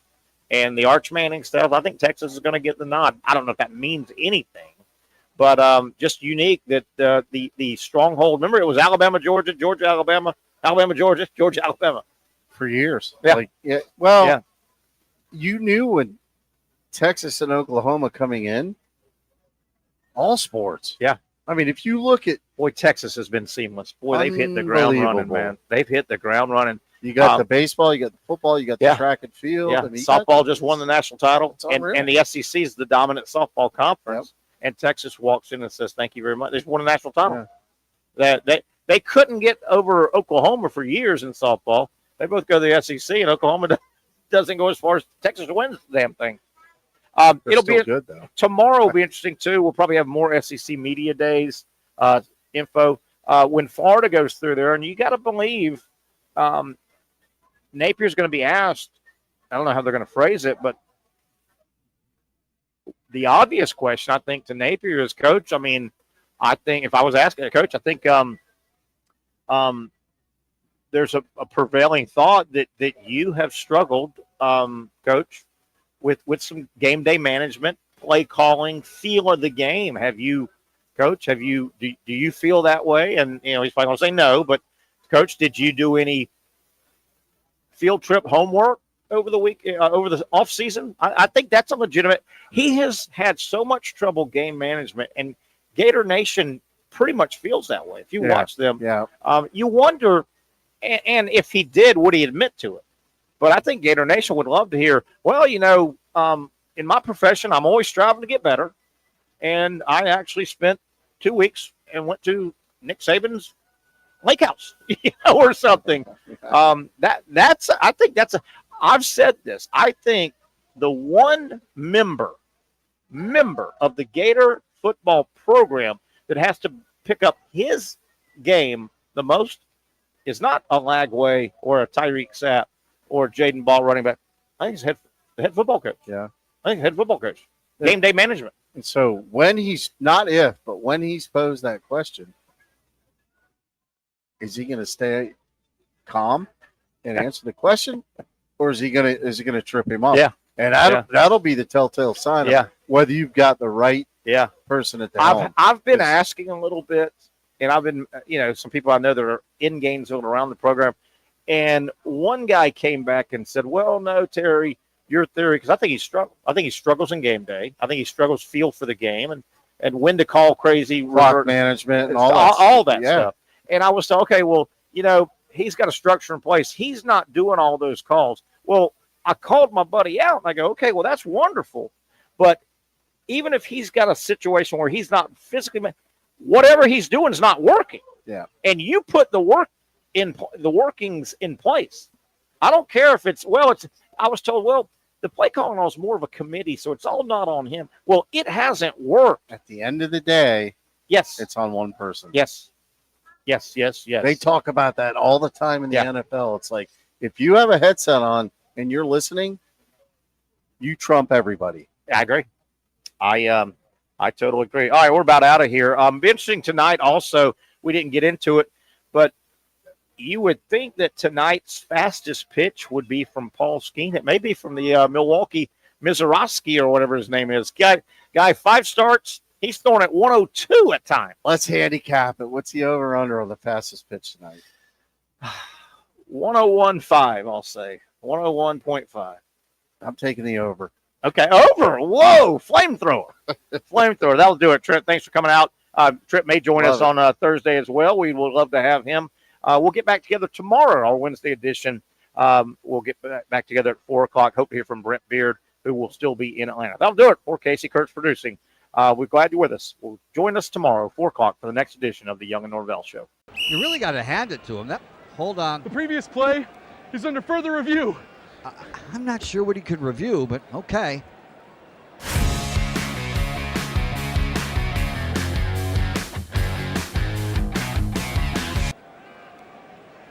Sure has been a while. Dine in at Hurricane Grill and Wings for the football season. Well, there he is. Oh, what is that? At Southeast Orthopedic Specialists, we know pain and injuries can stop you from doing what you love. This is why our board-certified orthopedic specialists offer the latest in both non-surgical and surgical treatment options and create a treatment plan tailored to your unique lifestyle and goals. So, whether it is a sports injury or that nagging pain that's keeping you from doing what you love, our team has the right treatment for you. For more information or to schedule an appointment online, visit our website. Most of us know how to throw.